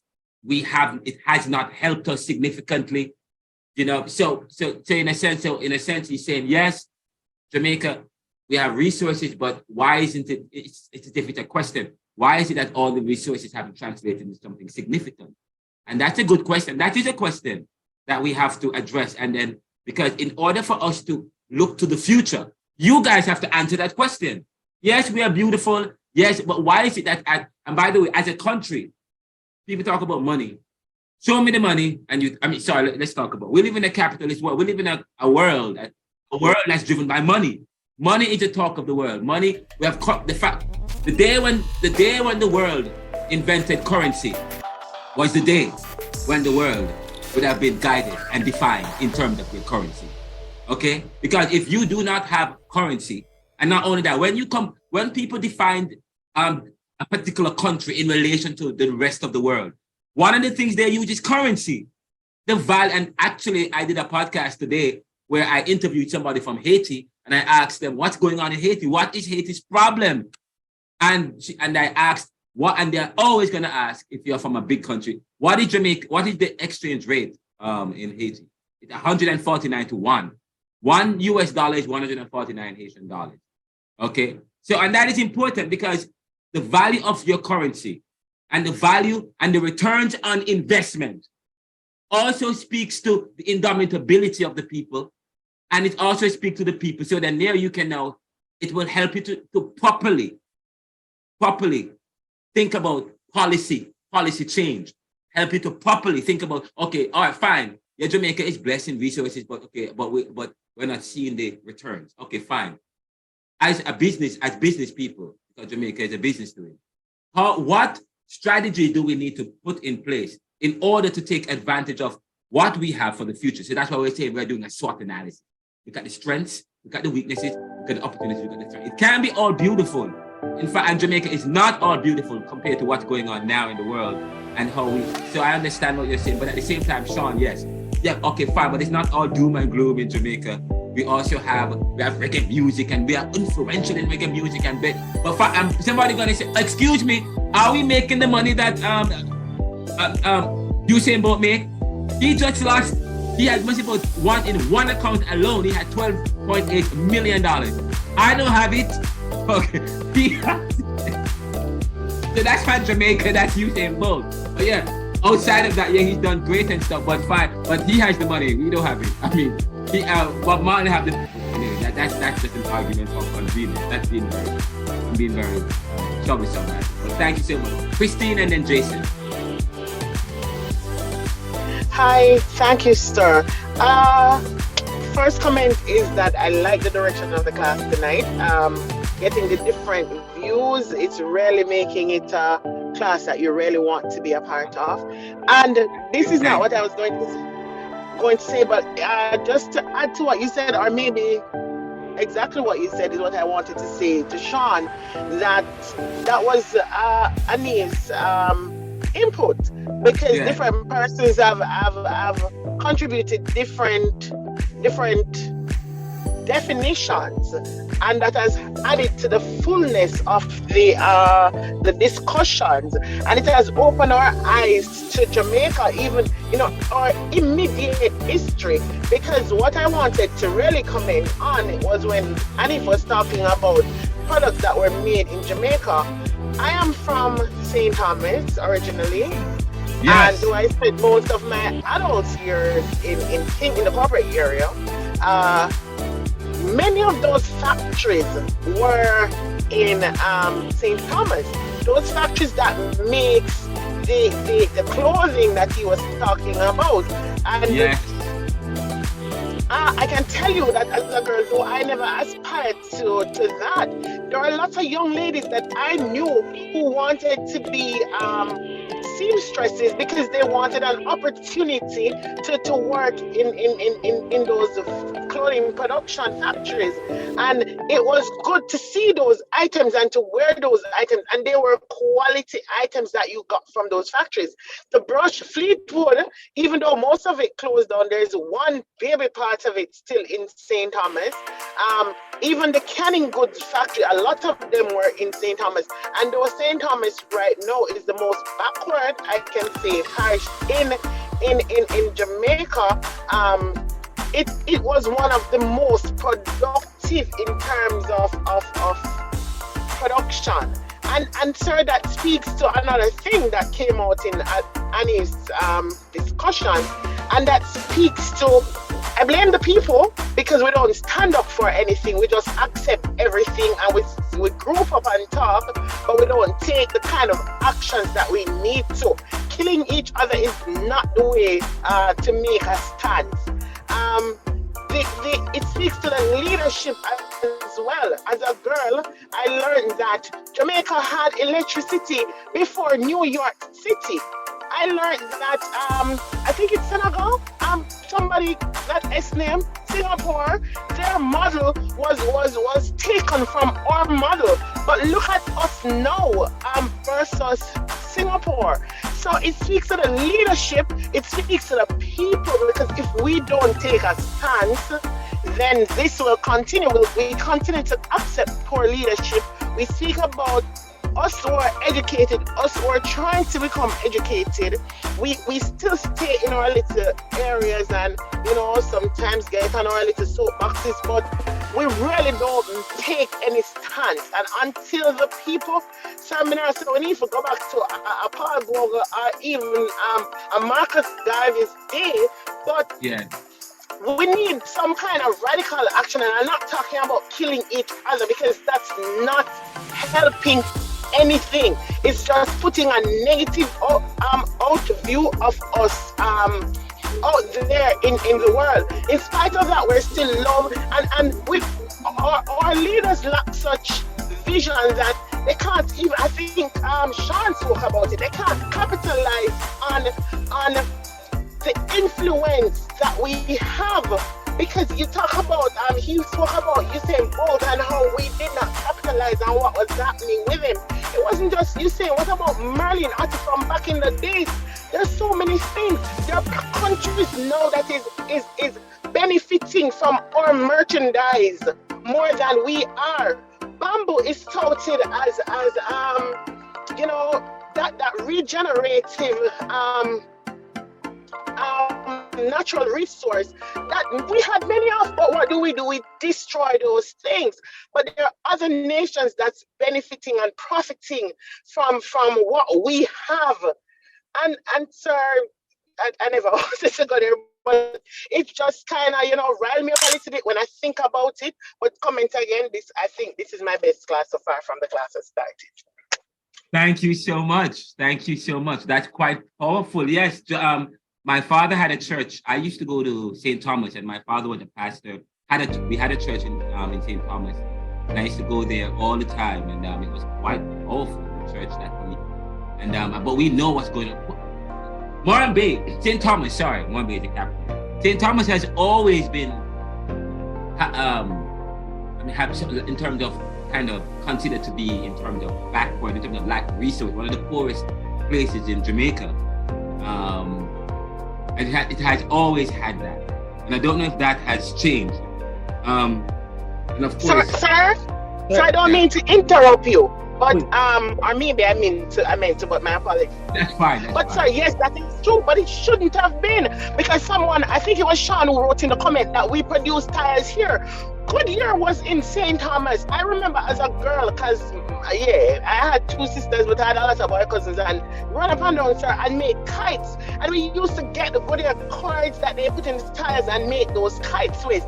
So those tires were also being exported. So it shouldn't have been that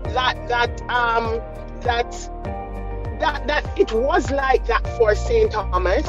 But you see it permeating the entire island now, mismanagement, and nobody's being held accountable, because the people is who put the government in, and we are not taking the stance that we need to. You see the other day, them go up at St. Thomas and them rile up the people, and the one Andrew him talk about say, sir, this is not going anywhere. Let me calm down. But no, that's fine. But St. Thomas is he's going. Sir, he said that he was going to rebuild and this and that, and sir, the people have been waiting for about 2 years now, and nothing has happened. No, we've been waiting for nothing. I've been going to St. Thomas since I was. Trust me, I know St. Thomas very well. My father had a church there. I used to go there from Hellshire Heights all the way up to St. Thomas. I was there every Wednesday and every weekend. I'm very involved. I know the area very well. The Moran Bay Evangelistic Center. My father was the pastor there, so I know the poverty the lack of industry. But I think one of the part of the problem I heard when I was about 20 years old when I used to go there. But I heard that part of the problem is also the weather. You know, I understand there is in terms of you guys struggle with not having a lot of rain. There's all, you know, and so that has created a lot of drought in the area. But farming was big. But you have to also put that also within globalization and with banana. Please remember that at some point Jamaica used to export banana. But as a result of after the preferential treatment between the Caribbean and the UK ended as a result of NAFTA, when they created NAFTA, and then the US pressured them to shut down the preferential treatment because it doesn't speak to globalization, which was a strategy. And I will talk about that later on. If you read my book, I talk about the whole NAFTA situation, which affected sugar. And I was a pastor one time when I was pastoring at one. It was a big thing with the sugar, and it really affected export. So, yeah, go ahead. Sir? Yeah. On the matter of sugar, sir, I really never want no, to not go sugar, the banana. But no, I wanted to talk about sugar. Sir, Okay, I heard you talking about the drought, and I can't help but speak about that. But that's been in the past few years. So they shut down all of the cane farms, right? And guess who has bought out the lands? Right? The land was supposed to be for the people. It's the government. And so if you're watching what's happening in the news, you'll see where people are now, people, of course, you know, people going to capture land and all of that. So persons are now in court with representative member of parliament, ministers who now own these lands. When you talk about Golden Grove, some of the best canes came from there. This is in St. Thomas. St. Thomas, to me, not because I'm from there, but when you look at what used to happen in St. Thomas would have been one of the richest parishes in the country if they hadn't raped, if I am allowed to use that word, the island. How can you lock down sugar production and then buy off the land and have it up there? Now you're warring with the people because them capture it and the land belong to you. How is that? And the country now have to be importing sugar, and every time I hear this has to be taken out of the shelf because something is wrong with that and something is wrong with that. I'm going to probably get the Minister of Agriculture to come and talk about what's going on in terms of agricultural development in Jamaica. Jamaica and the Caribbean, one of the good things because of the kind of arable lands, it's tropical and so on. So one of the things we have to talk about, what is going on in terms of agricultural development in Jamaica. I know Jamaica. My mom told me recently that Jamaica is flooded with American goods in the market. I mean, it's flooded. And when I was growing up, I only went to market once every month. We used to do backyard farming, or we used to have chickens and goats and pigs, and I used to milk. When I want milk, where I get milk from? I never went to the store to buy the milk. But what is going on in terms of, and I think one time in Jamaica, they were talking about backyard farming and developing, feeding Jamaica. But in Jamaica today, it's flooded with overseas goods. And then I was reading this book, and the book shows economic delinking in Jamaica, part of globalization in Jamaica as we speed towards globalization and so on and so forth. It's this economic delinking. Jamaica dollar was strong, but one of the strongest. It's rivaled. But we'll talk about, but as it moves towards the 60s and the 70s, Jamaican dollar became among the weakest, and it was continuously sliding because they had to change the exchange rate so much because of international pressure. But you know what I mean? Yes, go ahead. McKenzie, just to add to, I see Jason's hand up. I'm sorry, Jason, but I really have to add to Christine's comment. And you said something earlier about St. Thomas being one of the poorest parishes. I think I disagree with that statement. Why?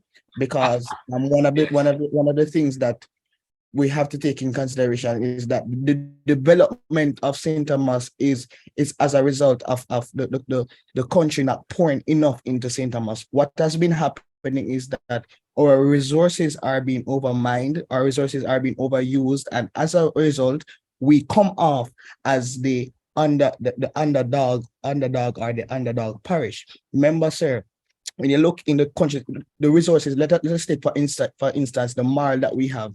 St. Thomas has a rich rich land marl, and this is the marl that they take to develop the cities that we have. If you look at the current development of the road in St. Thomas, the amount of marl that we have, we could have built hundreds and hundreds of roads and stuff. It is a lot. And what has been happening, we have been overmined, we have been used and stuff, and so as a result, and the stone as well, Sean.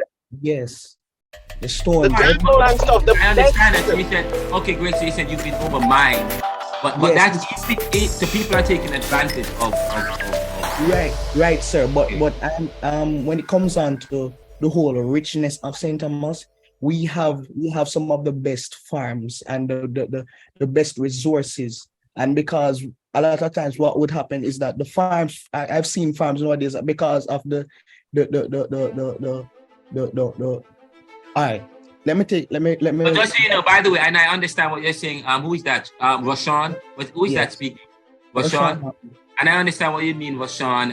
When I say Jamaica, when you look at the data, studies, I'm not speaking from the top of my head, but the most recent indicators from what I'm seeing from the economic report coming out of Jamaica, from the Jamaican government and from when you look at Bank of Jamaica in terms of financial reports, in terms of that side of the island, the agricultural sector, you look at poverty indicators and so on, and agricultural numbers and so on. It's that particular part of the island seems to be, in terms of one of the least in terms of its competitive. I wanted to finish a statement. No, sir. Yeah. I wanted to finish a statement. Yeah, go ahead. There is something that I really wanted to point out. Yes. The water that we use in St. Thomas is not from the area that I live and the surrounding areas. The water that we get is not from the Yalas River. What happened is that there is. I went earlier in high school. We recognized that we went up to the top of the river, and there's a dam that blocks off the flow of the water because there's a bridge that connects. And the water runs straight to the sea. They block off all of that. All of that water is sent to a treatment plant, which goes into Kingston. St. Andrew, sorry, Upper St. Andrew. So I'm showing you that a lot of our resources are being overused, and we are not benefiting from all of these things that are happening. So yeah, that's it runs in the Mona Dam. Right. Yeah. Okay. Who said that? That's Karen. Karen, let me see. Rashawn, let me see what you look like. And Karen, and who else? And who didn't? And Shireen. I think Shireen spoke earlier. So that's Rashawn. Nice. Karen, nice to meet you, Karen. And who? Bless you, sir. Bless you, man. Hold up. Okay, good. What? So I'm actually driving, so you won't see me so well. Sir, and Christine as well, sir. My son is handling the phone, not me, because no police giving me a ticket to be holding the phone. Okay. Can't give me no ticket, though. Karan, okay. Because you're all right, the ticket yourself, Karan. Guys, I love this guy. Okay, Washawn, Karen, how do you, and who else? Who haven't spoken? And Mary, I see your hand, but some of you haven't defined Jamaica yet. Who is next? Karen, you're on the screen. Give me a definition. How do you define Jamaica? Jamaica is one of the most beautiful places, one of the most resourceful places in the English-speaking Caribbean. The problem that we have with our country is that it is mismanaged, and I am speaking from the perspective of being out there and having the opportunity to interact with, some of the powers that be. It was just yesterday I was in St. Anne, and my aunt who is Jamaican but has been living in the United States for the past 30 enough years. So she can't understand for the life of her. How is it that we are not maybe, or the people, right? The lower class people, how is it that we undergo so much oppression and hardship? Whilst we have maybe the most, if not the most resource coming out of Jamaica, and I'm talking about like in terms of what we have to offer, the tourism, the people, the sunshine. And we know a lot of other Caribbean countries may have that, but there's something about Jamaica that if it is marketed properly, I'm telling you, this should be a destination where every single person wants to come into. The food, you know, the music, all of this can be a resource that helps to boost the economy and to turn Jamaica into somewhere where, you know, everybody would want to come. It would be on everybody's bucket list. But the truth is that the country is so mismanaged because of different stuff. And we could speak to nepotism, we could speak to greed, we could speak to, you know, go back to colonization, where our same brothers and sisters were the ones that brought us to the slave masters and owners, you know, and the exploitation. And so this is what Jamaica has been undergoing over the past maybe 40 years, maybe 5 decades. Jamaica has been undergoing this. Our politicians, you know, as again, nepotism, when you check on both sides, it's family on both sides. And everybody that is coming in is connected to somebody that is either there or was there. And the resources keep turning within that particular circle. And I'm telling you, firsthand, I know.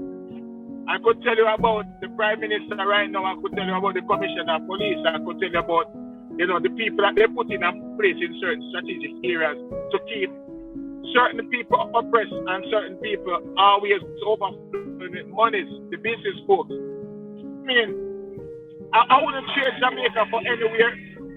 But when it comes down to how Jamaica is being run, I'm telling you, sometimes when I see people pack up them stuff and say, I'm not looking back to this place, I can understand. It's not for Jamaica, but it is for the persons who are administering in this country. And I'm telling you, sometimes it causes me to feel as if I want to cry. But let me tell you, I like to, you know, you guys are actually, that's quite interesting. You guys are providing a eulogy of Jamaica in the sense that, but what constructive criticism in it, but we're not really being very, very constructive, but in a sense we are. But what you guys are saying is that because constructive means to build up.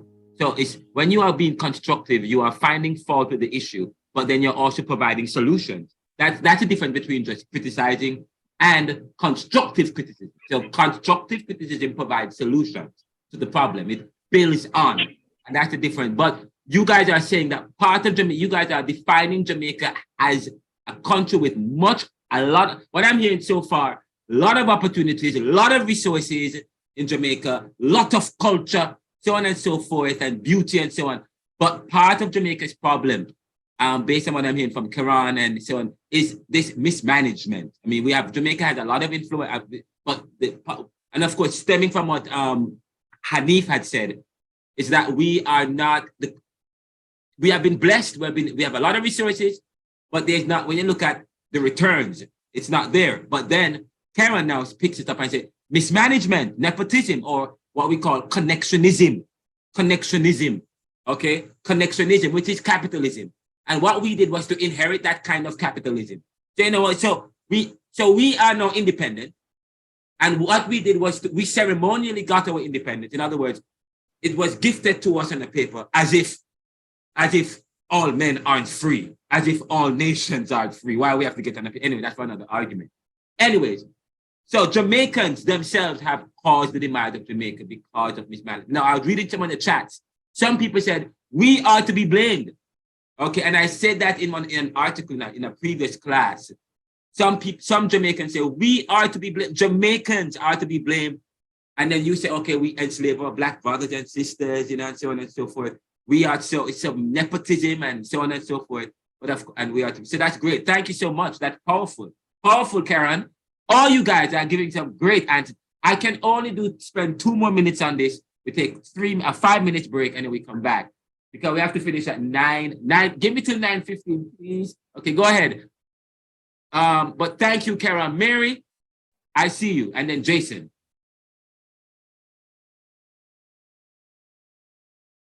Neoliberalism. Sir, when you talk about the banana plantation, what I can remember as a child. Let me see your face. Let me see what you look like. Sir, what I can remember as a child, right? My father used to do farming he was a farmer, right? And he used to cut the banana and take it to you call it the boxing house, like every Thursday.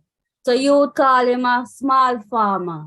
So he would have the opportunity to sell his banana to the boxing plant, right? So in my thinking now, this stop, right?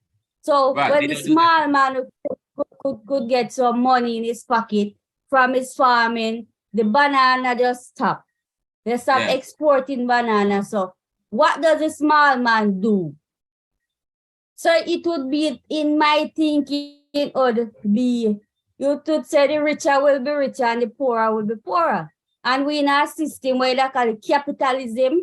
So the private man want to own everything so them can get the profit, which the small man get nothing.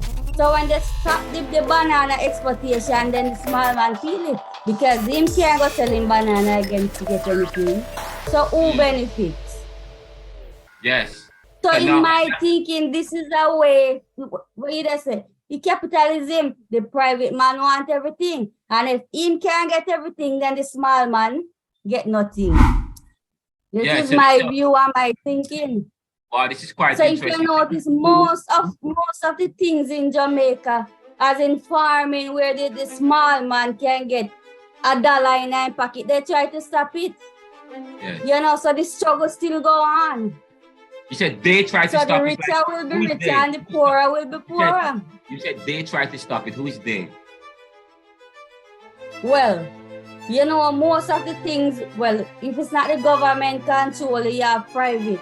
So these set of people who come together, the planners, I don't know what you call them, you know, they come together and then say, oh, well, the small man, well, them can get the money in their pocket. Well, we could lock down the banana industry and the sugar industry. Because what? People must stay poor all the time. I see what you're saying. What you're saying is that, especially, that was one period in Jamaica in the 1990s, when I think Bill Clinton was became president, and they developed NAFTA, the North American Free Trade Agreement. And you might be hearing that now they have reauthorized NAFTA. You guys, you can type in NAFTA and read it. They have reauthorized NAFTA so that you can read. NAFTA really affected Jamaica and the banana industry significantly. It helped to deepen Jamaica's economic problems, and Jamaica depended heavily on the proceeds that come from exporting banana. And when that stopped, nothing was done. And that's the thing we're talking about, that I hear Mary talking about. There was no planning. Fine, they stopped the export, or we weren't getting that preferential treatment because of NAFTA. Now you have Chiquita banana in Jamaica. Okay. But anyways, but what happened is that the planners in Jamaica, the technocrats, they did not ensure that they took care of Jamaican, the fallout the fallout that was going to occur from Jamaica no longer having that preferential treatment to send Jamaican bananas to earn that extra foreign exchange, and that affected Jamaica significantly, okay? Because and then say, okay, Jamaica, we're going to feed Jamaicans banana, but then what happened? All of a sudden, Jamaica is flooded with overseas stuff, banana, and now they have to compete. And where we were and we have the resource, sir, can grow the banana ourselves. Yes. The land, you have a lot of empty lands here. Quite interesting. Thank you. Jason and Nadia, and then we stop. We'll take a 5-minute break. Jason. Good night, everyone. Good night. And let me see you, how do I see Jamaica? Yes.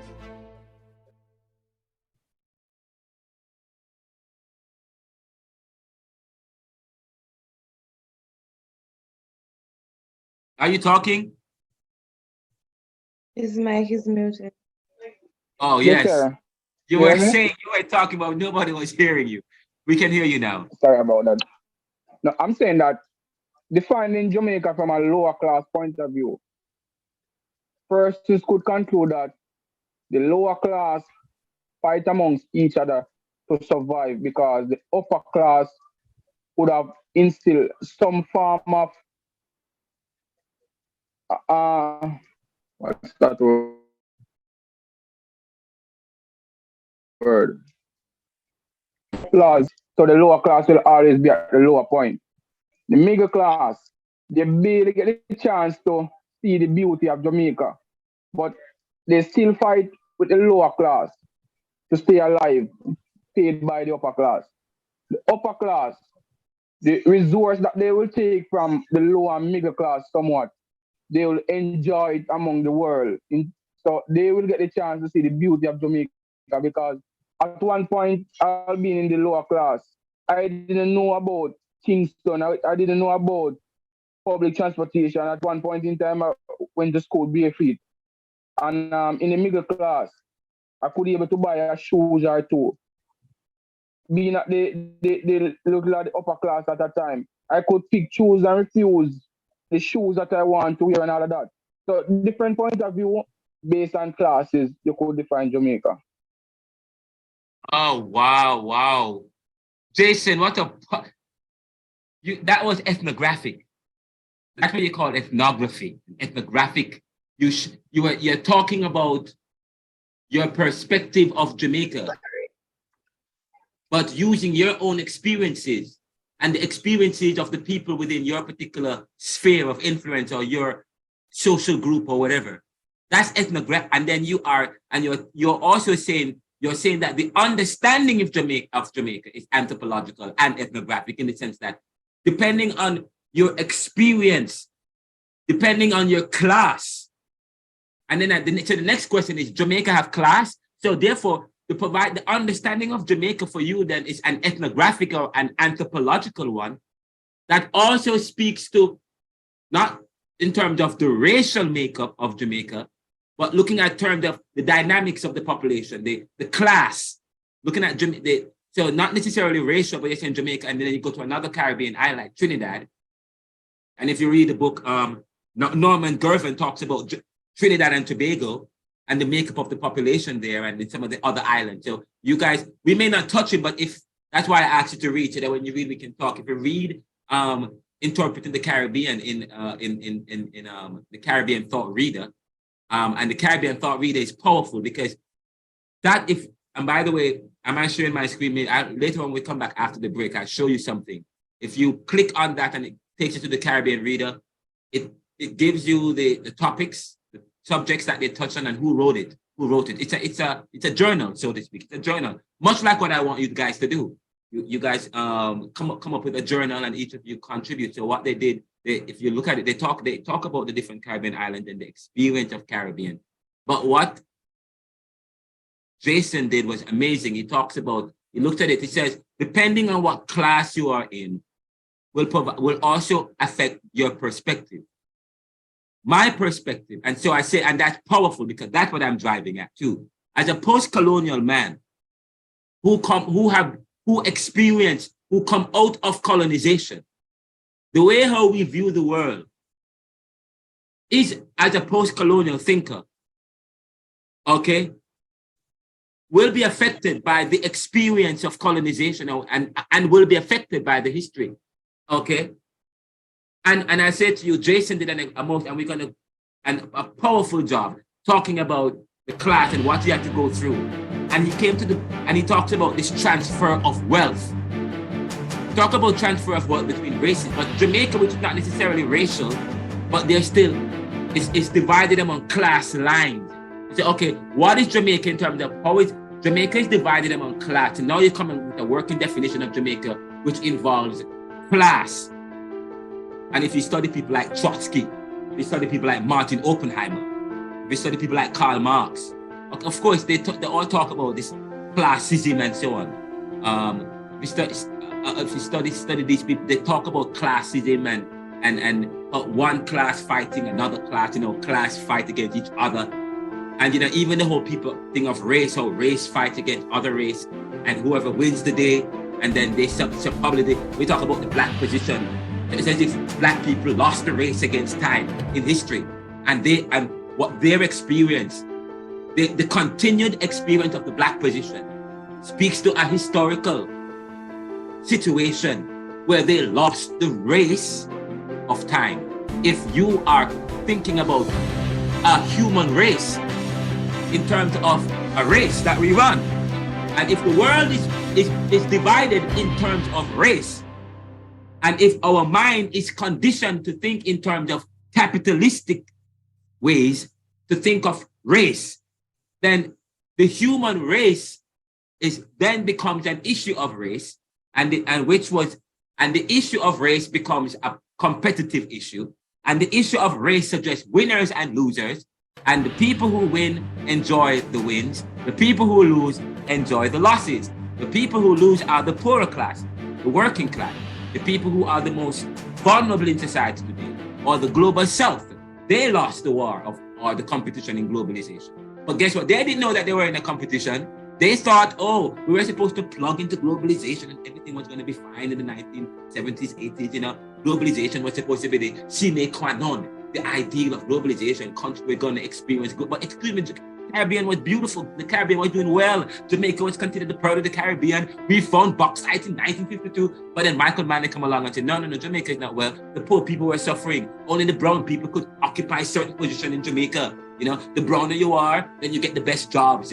Okay, and so, you know, so then the socialists come into being and say, okay, everybody, let us have a policy of social policy. Okay, social policy, welfare, and, you know, we give people, but then nepotism come because people were giving people money. If you support me, and I'll give you money. If you don't support me, I don't give you any money. Even with JLP and PNP, if PNP win, then most of the resources is directed at those communities that voted for PNP. If JLP win, even in terms of politics. And I say to you, that's what has dogged many of the Caribbean and colonial countries, because they come out of colonization, come out of slavery, out of colonization, and they continue the same thing. Okay, and just so you know, Singapore was a problem for the post-industrial nation. Singapore wasn't supposed to be rich. Singapore wasn't supposed to be developed. They missed it. They missed Singapore because they were so far. But if they had known, they would have probably created, no, this is a conspiracy theory, created a situation where that Singapore should have been a dependent capitalist country, but they missed Singapore. So Singapore did things that other Caribbean countries didn't do. The reason why globalization the kind of neoliberal globalization didn't affect Singapore economically in the way that Singapore, in the way it didn't affect Singapore, because Singapore went off limb. Okay, and they have a different kind of society. The society, when you start to study the kind of the Singapore, and they are kind of very disciplined, and they don't come out of slavery, they don't come out of colonization and so on. But not only that, but they did off the cuff things. They were constricted to follow the rules, but they never followed the rules in the way that they were told to follow the rules. But the Caribbean people, we are so religious. We want to be seen, we want to be British or whatever. We want to keep within the molds of the Europeans. So we follow the rules. Why they never follow the rules? That's what you call neoliberalism. That's the bureaucratic phenomenon. That's pharisaical. That's duplicity. Do as I say, but not as I do. So that's what has dogged the Caribbean. The Caribbean, they stopped their guns. They operated within the mold. But Singapore, they didn't follow the rules. Barbados, same thing, but they didn't. In a sense, they did, but they did other creative things.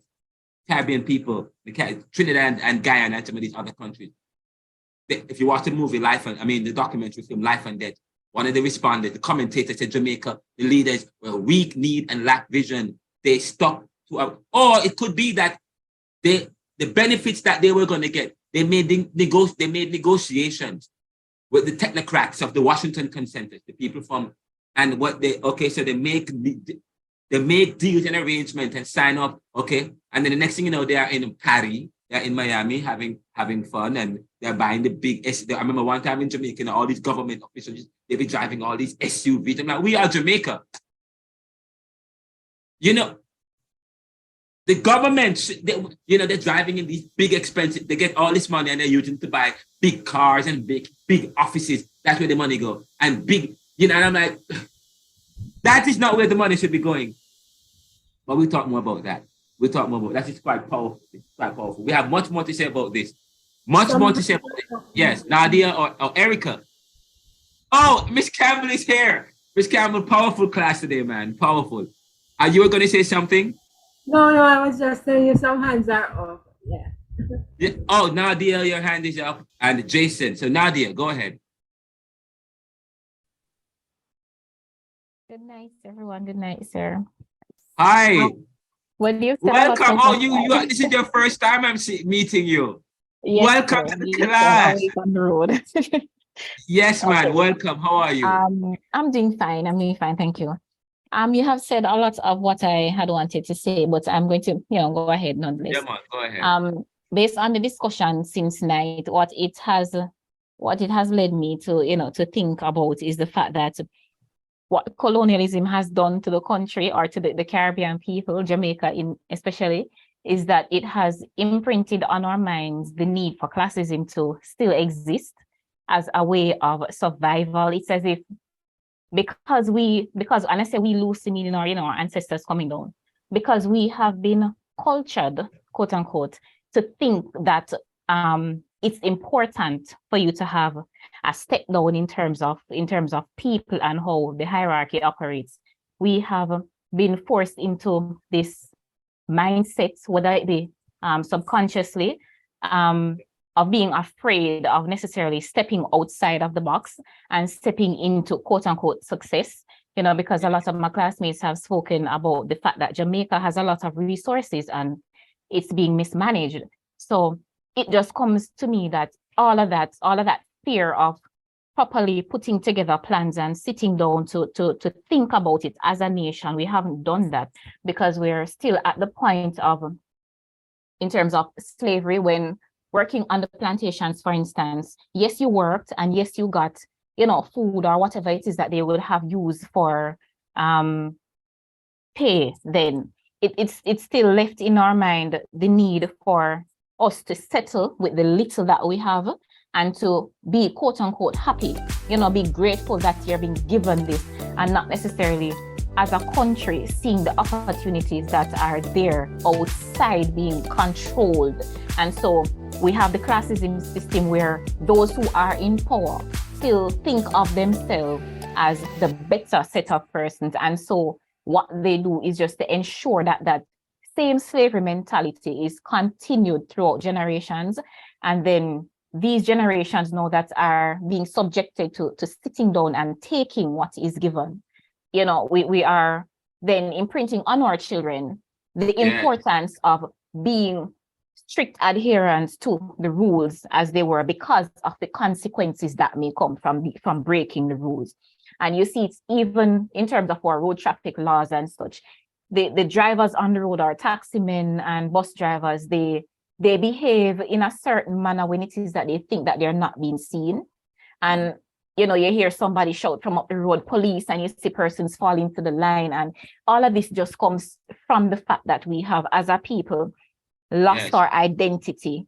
And we have taken on the identity that our slave foreparents have taken onto themselves, that you're less than, and you're incapable of managing yourself properly, as it were. So, all of the discussions just led me to think about all of that and to say that in essence, for us to see ourselves as an independent Caribbean set of people, we have to then reimagine what our identity is supposed to be in comparison to what we have been told or who we have been told that we are, so yeah. Quite powerful, and it's quite interesting that you should bring that up, because one of the class we're going to look at Rex Nettleford's statement, and you guys are going to have to write an essay about that in your groups, that not this week, but 2 weeks from now. Rex Nettleford, we're going to look at Rex Nettleford. He wrote something about the question of who we are and what we are in relation to the external. And actually, if you look at the lectures that I sent, it's actually in there. It's somewhere there, a document that I send you, Rex Nettleford's statement. You can copy and paste it in the URL. The question of what we are and who we are. He did an article about identity in Sage Journal. Sage Journal is an as academics, as college students, there are certain standards that we subscribe to. But because that we are post-colonial students, because we're Caribbean thought, we're skeptics, we're critical thinkers, we want to know We want to know the standards, but we don't want to stick to it. So I'm going to tell you, one of the standards is that academics, there are some things that have reputational value. Academic journals. So when you read, don't need to read Google, but be careful what you read. When you read, ensure that it's an academic journal that is backed by an institution, or read about the person as well. So that's important. So when you're pulling your perspective, or when you speak in academia, or when you speak professionally, and you want to use academic, and when you pull from a source, you want to say, according to Rex Nettleford in Sage Journal, and you found that because you access his reading from somewhere. So when you go to Google or wherever, you're look for academic journals, okay? Also, you guys create an account with Academia EDU. Start facilitating your reading and your things. Create an account with blogspot.com, or Blogger News. It's free. Blogger News, bloggernews.com, or get an account with the Neoliberal, my company. Submit articles and journals. Start writing. The more you write, the more you improve. I told somebody the other day, I have my own company and I started from scratch, grassroots. And the more I grow, is the more the company grows. The company don't grow if I don't grow. Jamaica don't grow if the people don't grow. Okay? And so this course is geared towards helping to facilitate growth and development of thinking. What kind of thinking? Post-colonial thinking. What kind of post-colonial thinking? Excuse me, sir. Okay, yes. You can type those links in the chat that I mentioned just now, that you can join on while you're speaking. Many have never really been able to control themselves with the power of authority. And they have, who is that? Who is that? Hanif?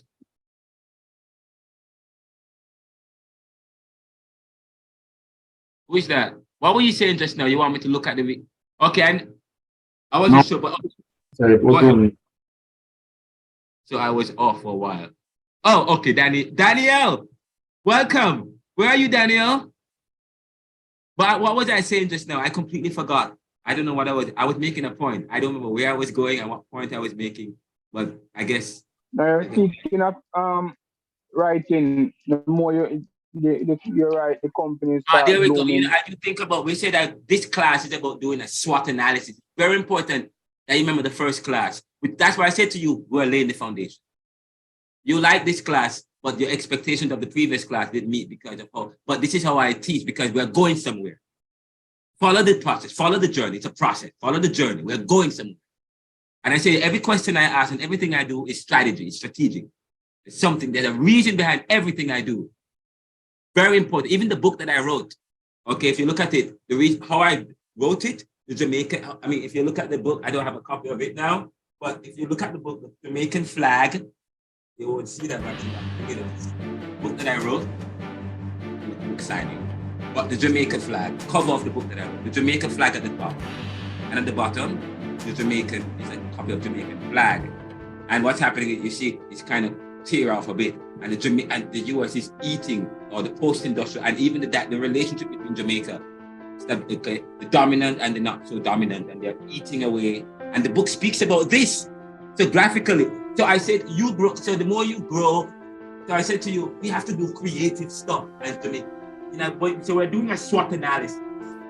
Strengths, weakness, opportunities, and strength. So as you think about the challenges, as you think about the weaknesses, also we talk about constructive criticism. Constructive criticism is to build on, is to offer hope, to offer solutions, to explore recommendations. But first, we have to look at things for what it is.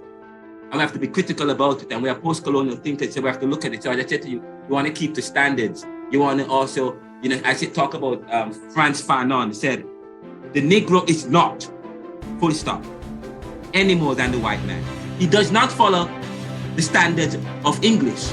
He does not follow English vernacular or French vernacular. He was speaking using French at the time, and but it's translated the same way. He broke from standards, yet he was an erudite academic. Okay, the father of the of combing psychoanalysis with colonialism. Okay, he was beautiful at doing that. And Richard Philcox and Homi Baba talks about that. Okay, that's why I said, okay, and that's one of the main texts for this class. Wretched of the Earth, right here. He doesn't stick, this is Wretched of the Earth, but the other one is Black Skin, White Mask. He says, okay, You say the Negro is not anymore. So I said to you, sometimes you want to, yes, he knows the standards, but then he went beyond the standards because you don't want to keep it in too much. You know, sometimes you want to explore. So yes, guys, read Sage Journal. So when you go read Sage Journal, read widely about some of these things. Okay, this is very important, and read the resources. Now, Nadia, you have 1 minute, and then Christine, and then we're going to take a break for 5 minutes, and then when I come back, we are going to I'm going to present the final part of my lecture, and then you guys are supposed to be in a group, but I'm going to do it for homework. So next week now, I'm going to send an email telling you what to do in terms of group, and you're going to come, and each group will present next week on a topic that I will give you. Okay, Christine. Thank you, sir. Sir, the question I have is to you. You said that I think you kind of went and corrected yourself afterwards, but I still have to ask the question. You spoke about the PNP and the JLP, and you spoke about elections, and you spoke about where the money is being spent. You said that it's spent in those areas where they win. And I think by that you mean like the strongholds, whether it's the JLP or the PNP stronghold. But I want to ask you this. Do you really think, or have you seen any evidence of where the money is being spent in any of those areas? Of course, yes. You look at when you study, you want to study, okay, first of all, ethnographic, I'm from Jamaica. I lived in Hellshire. So I know you are from Jamaica, sir. I don't mean to interrupt. I know you're from Jamaica, but I'm answering the question. I'm answering the question. I'm providing an ethnographic response. First of all, my experience living in Jamaica, knowing I used to know the finance minister, and I was friends with his sons and so on. So I know. And there are times when, my father is a pastor, used to be a pastor, and I still work. My family, we have church in Jamaica and lands and so on. And right now we have some significant problems. Because what is happening is that they are spending, if it's a area that where majority of the people voted for PNP, say for example, Denham Town, as against PNP, you find that a lot of the resources and programs, it does even here in the US, it happens almost everywhere. This kind of politics, where it's not necessarily a politics for the people, the politics for whoever wins, okay? And it is a general theory and understanding, not just by me and experience by, but Jamaicans everywhere. Whoever wins the day, whichever party wins, or whether nationally or within local government, and that was, there were several articles in the 90s, in the 2000s, even today, that shows how even with Hellshire Heights and Hellshire Park scheme, and one part of the community was PNP, like PNP was Hellshire Park, Hellshire Heights, and those other areas was not. And so they said that, no money is coming up. This is being spent in that community. So there was this competition in some community in Hellshire, and that was a situation we saw. Some people were JLP, some people were PNP, and some people also lost their houses. Houses were taken from people and given to other people. My parents experienced that. They used to have a house in Marine Park, and probably they would have lived in Marine Park, or we ended up living in Hellshire because my father had another property there because they lost their land. They took the land away, AJ Core or whatever his name is, and gave it to, and up to now, a lot of Jamaicans, I think in the 1980s, lost resources because of the political infighting that was going on in Jamaica, okay? Where resources were transferred from one group to the next because of how they did politically, okay? Sir. So yeah, so this is a well-known. Yeah, go ahead. Sir, all right. So I think based on the words that you're using, or ethnographic responses, I believe the entire discussions this evening are based on our experiences or what we're seeing around us, right? And maybe in my ethnographic view, it's that the money being spent is no money being spent. Now, some whitewash to make the place look a little bit more presentable, to say people are doing something. It's not spending any money. So I work in government. So when I'm speaking, I'm not speaking from hearsay or just what I'm picking up here and there. I have evidence. I mean, I know this thing going on YouTube, so I have to keep my mouth shut about certain things. But sir, if you look at it, even if you didn't have any kind of inside information, when you look at it, giving somebody $500 to go vote, that is not spending money. They have money to spend, but money to spend in development of the areas, development, providing opportunities for growth and development. That is what is spending money. Giving somebody $500, $1,000 to go vote, or maybe the big man get $10,000 is not spending money. That is true. That is true. Well, yes. My response was to a particular question because I'm speaking general. I've said much. My response, I said, maybe it's because the money is being targeted. We're talking, playing politics in terms of, and it happens everywhere. That is if the money is given. And in the back of my mind, before you talk, actually, whatever you said, you took it out my mouth. I was going to say, but the money is still not being spent to do the right thing. Even if money is being spent, they're giving a $200 or $300 as, just for temporary fix. But still, there were projects. There were reports, and by the way, if you read the cost of corruption, yes, you say, where do you get your evidence from? You read the cost of corruption. You read what people like Dr. Trevor Monroe and the studies that they have done. And even with what's the corruption index in Jamaica and the World Bank, they have done study that shows the political franchisement of Jamaica, and the investment. And yes, it's not just giving up. And I agree with you. Yes, if a particular community wins, and they support a particular party, they get more in terms, they'll get some $200 here. But yes, there's also some projects, housing development projects within communities, depending on who wins or who controls the area. If it's PNP or JLP, yes, that is a fact. It's 500, but there are the projects, government projects and programs, and investments and so on. It's also tainted by this political franchising in Jamaica and in the Caribbean. And that's what happened in Trinidad and Tobago as well. And in many other, even in the Congo and post-colonial countries, why they not get political franchisement, The political parties and groups are fighting over the skills, benefits, and spoils, we call them, And then the investment is targeted based, it's not, and sometimes that's what misguide Caribbean politicians, because of the political franchising, where the money is and the investment in the programs is spent based on where communities are, but it's not in terms of votes and so on. It's not spent in terms of what particular area will necessitate a particular kind of development that speaks to a particular competitive advantage and long-term development for Jamaica. And then they say, if I am a PNP, if PNP is in power or PNP control a particular area, they're going to, they say, well, let's give it to that area. They don't think in terms of political advantage in the long run. And that has dogged Jamaica. You can read some of the books like Keith and Novella. Nelson, Keith, and by the way, Nelson and Novella speak to the same issue. Yes, go ahead. Jason, who is that? Yes, sir. Jason, yes, sir. Oh, thank you so much, Christine Scott. I appreciate that. Yes. Yes, Jason.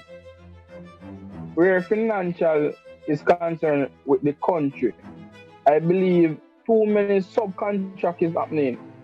For example, you were a friend with the then minister son, for example, and he have a contract. Yes, nepotism. The son will let you get it, and then you don't know what to do, you sub it out. I mean, about 5,000 rather, inmates or prisoners is housed in the facility across Jamaica.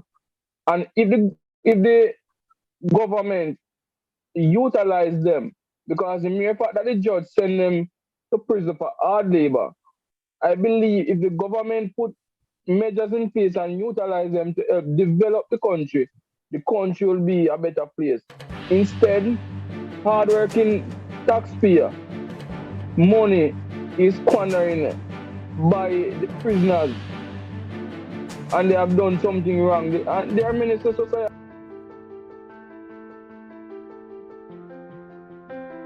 Jason, are you still talking? No, sir, finished. Okay, thank you so much. That was powerful, guys. We got to take a break quickly, 1 minute break, then we come back and I'm going to wrap up the class. The class will finish at 9:15. I apologize. I have to give a 15-minute lecture about a very important matter. Now, last week, I'm going to share my screen real quickly. There's something I really need to get. Yes. One more thing, sir. The links that you mentioned, if you could just type them in the chat, so I could have access to them to speak. Okay, no, I will, the academia.edu and blogger.com. I want you guys, that's going to be your homework for next week. The homework for next week is to create a blog through bloggernews.com or submit a blog or submit a paper to a newspaper to get published. Bloggernews.com or blogger.com. You can also let me know, you can submit articles to the Neoliberal. Okay, submit, or if you are interested, I can create accounts for you to the Neoliberal and you can submit articles and I publish them. But or you do it yourself. Okay, and then the last two classes, we're gonna delve into how to create a podcast, and each of you will create a podcast. All right, how to create a podcast. I'm telling you, it's powerful. And then you can start talking. And Jamaicans, we are verbose, and we not? We are verbose. We are verbose people. So why we should be leading podcasts. I'm like, whoa, a podcast. This is where Jamaica could be leading in terms of our talk, because people love to broadcast on Jamaican stuff. This is what. So let me tell you, not only are we going to be thinking, but we're going to be expressing our thought through blogs. Create a blog, create a podcast. Okay, it's easy. I'm going to send you a link throughout this week about how you can free podcast, so you can access. Or YouTube has free stuff too. Okay, but this week, that's the homework. I'm not even going to give you anything else to do. In the groups, create either a podcast or submit to a podcast. Or you create a podcast or create a blog account or a podcast, and there are a lot of free accounts, and I could send you the links to them, or submit an article. And submit an article to Glean or whatever and get published. So please, that's your homework. Do that. That would be great. Now, that's one. Second thing is... Sir, one more poem, sir. Sorry? Sir. Oh, okay, you need a break. Okay, let's take a 1 minute break, and then we'll be right back. All right? The break starts from now. We come back at 8:50. As long as you guys decided you're going to stay with me for another 15 minutes. Now, okay? So we'll come back at 8:50. Is that cool?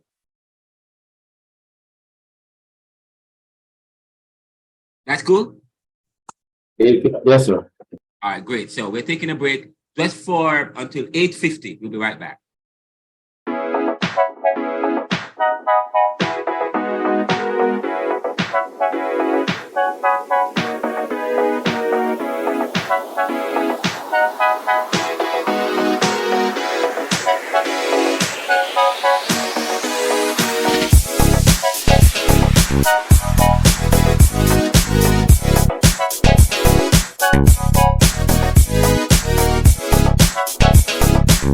Right.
politics, comedy.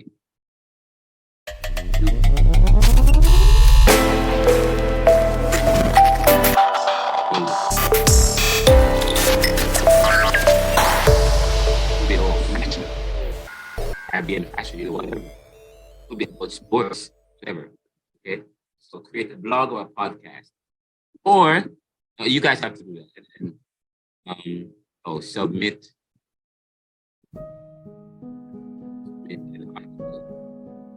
blog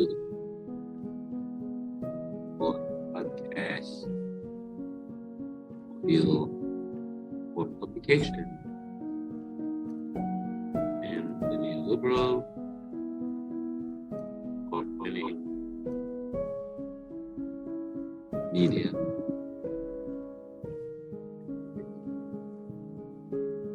You guys will be able to get that there. That's Barbados, Caribbean.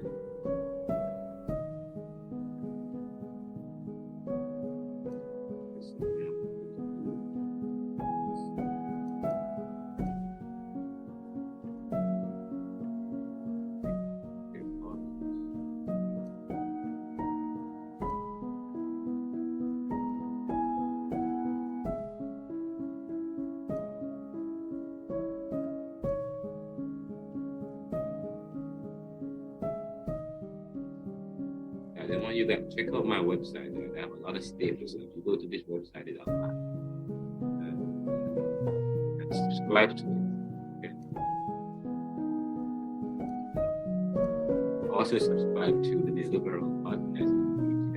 And if you guys have access to this, you may not be able to get it because I think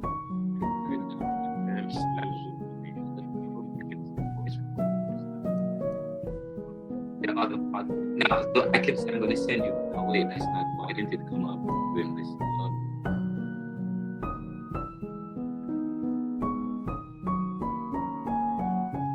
Guys, if you're still looking, that's my website. That's the website. That's my website. I made a website. The Neoliberal Corporation. See, the Neoliberal. Listen, man, I could not build a website, and I did that myself. Listen, you guys can do it. Okay, as you grow your company, so you can see a lot of stuff about what's going on here. You could go here and just play. Renaldo, you get paid for those, sir? Or you do those blogs and support? You get paid for those blogs and support? We talk about that off the air. Germantown's own Renaldo McKenzie. Yes. Eventually. Again this morning. Yes, sir. Definitely. Okay, sir. Because broke out. We're going to talk about your book. Okay, sir. Because the mere fact that we'll talk about that. Okay, these are opportunities for you. On yourself. Well, good morning, everyone. It's good to be in the studios today. Indeed, I just say that this is a very special event for us here at the station. Yes, you may not even be aware of it, though, is that 2 years ago, in the pandemic, pretty much around the time that we had began this program, check-in, had a chance to check in on the community, provide them with information to navigate the COVID-19 pandemic. And we have obviously, like many businesses and many organizations and event space, etc., we're unable to have our public come in and be part of our community. Obviously, we have protocols such as your vaccination card, which you kindly shown me this morning and everything, so I'll pop on in here. But we are excited because this is the first time in the history of this program that we've had a live guest on. The show was created during the COVID time, so we've had people on virtually. So we actually have our first physical guest. So I don't know what that means in terms of our history, but you have the honor of being the first physical guest. Wow! Wow! And this is important, and this is good, and it's good to be here. I've been living in Philadelphia for a long time, especially Germantown. I mean, not a very, very long time because you get the accent. I'm from Jamaica, but I came here in 2009, and it has been quite an experience for me. I went to University of Pennsylvania, and when I got into University of Pennsylvania, that wasn't my plan to be at University of Penn. But I got in there, and I was able. 1962 now, sorry. I got into Temple and Drexel, and then someone asked me to apply to University of Penn. So anyway, I applied, and I got in. as a provisional student.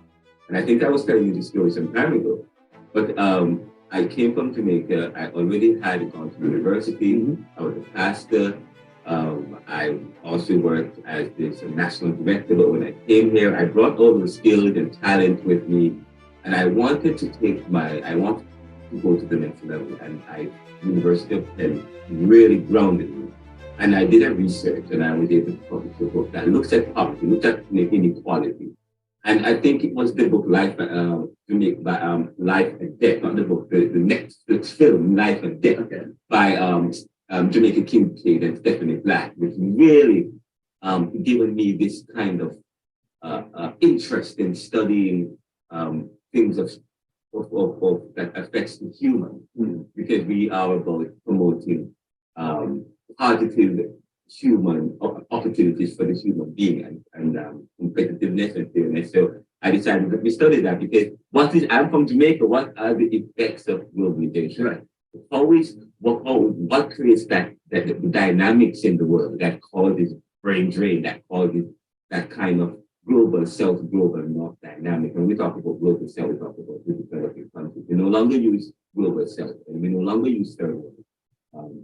We no longer use third world, or we use global south, which is more inclusive word, because language is important, as I said to you. But I am about, currently I have graduated from Penn. I'm at Georgetown University with my doctorate of liberal studies, and I'm a student of liberal studies. And liberal studies speaks to issues of ethics and human value. Issues of ethics and human value, because and I would encourage anyone to be a student of liberal art. I study liberal art. I study things that challenge the development of human society, issues that challenge our progress. And I've been here since 2009, but I actually moved fully in Philadelphia, Germantown, in 2012. And it has been great. I'm a member of Phi Beta Sigma fraternity, and I have several friends in the community. I'm involved in our church. I go to the church at Old First Uses Church. At Fort and Race, I find that quite interesting. But what I find really, when I just came to Germantown, I was having a conversation with somebody. Germantown was ideal to me. There was something about the atmosphere. What about it that you connected? I'm from Jamaica, and the Germans, we have some kind of German history in Jamaica. And Germantown has that strong influence in terms of the aesthetics of the community. It's just the feel of the community, and then the people. The people. I'm going to be honest with you. I thought that of all the places in Philadelphia, Germantown was the less crazy place. No, I mean, of all the places in Philadelphia, I thought it was one of the communities I really was fascinated with. There is this inclusivity. There is this people.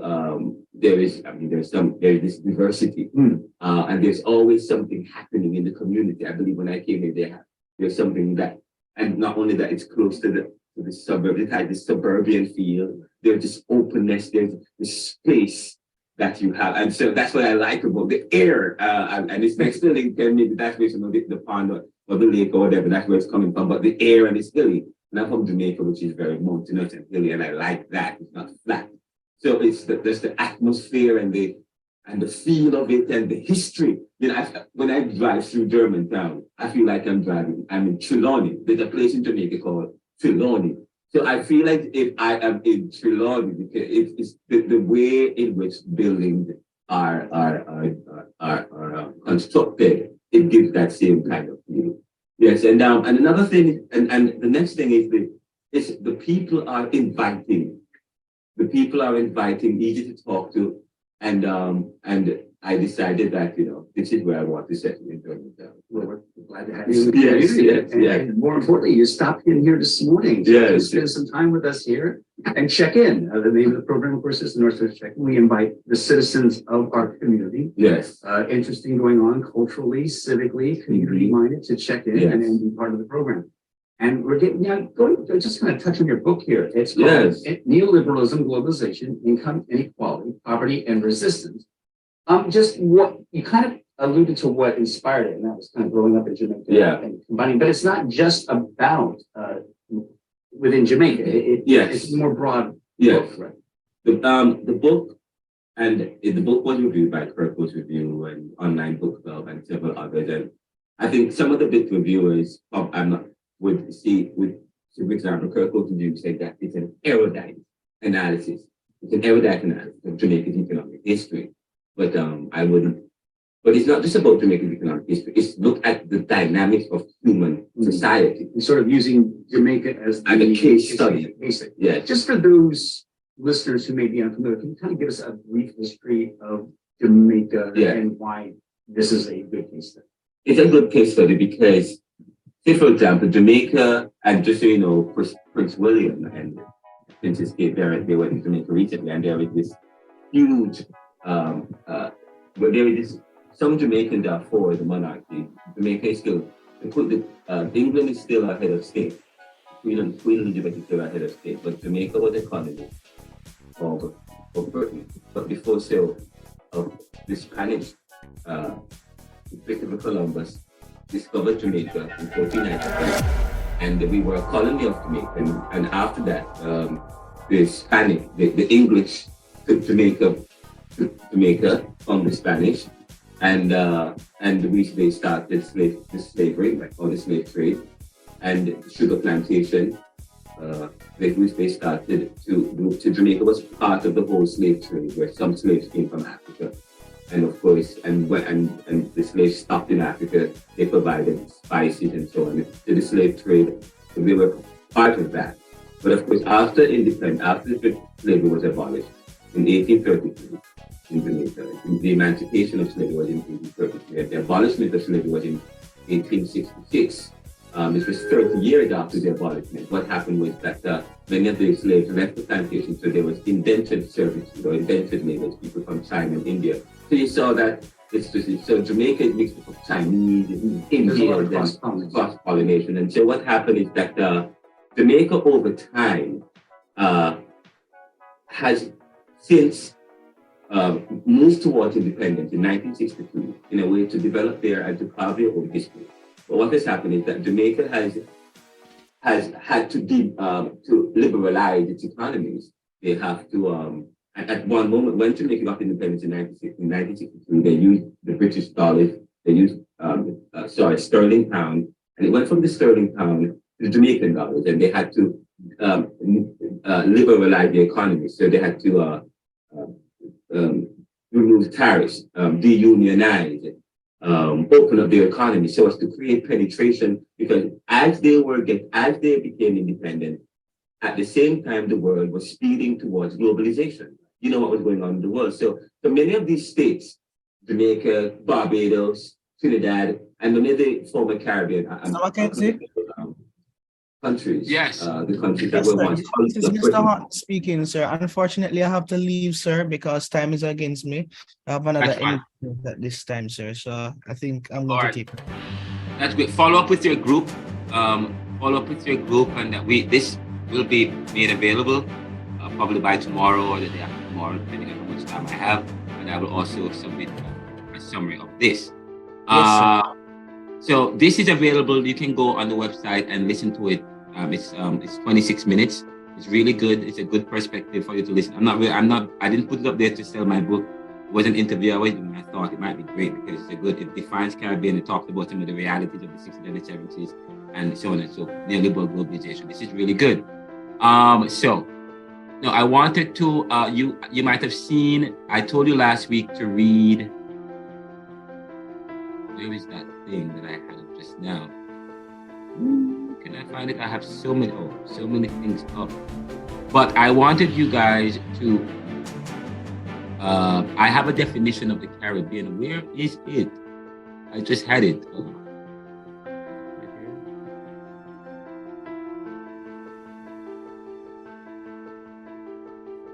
I was trying to,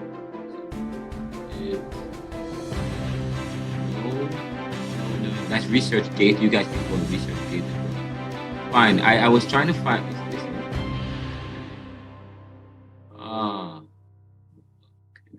Here, let's go to search tab. Okay, let's go to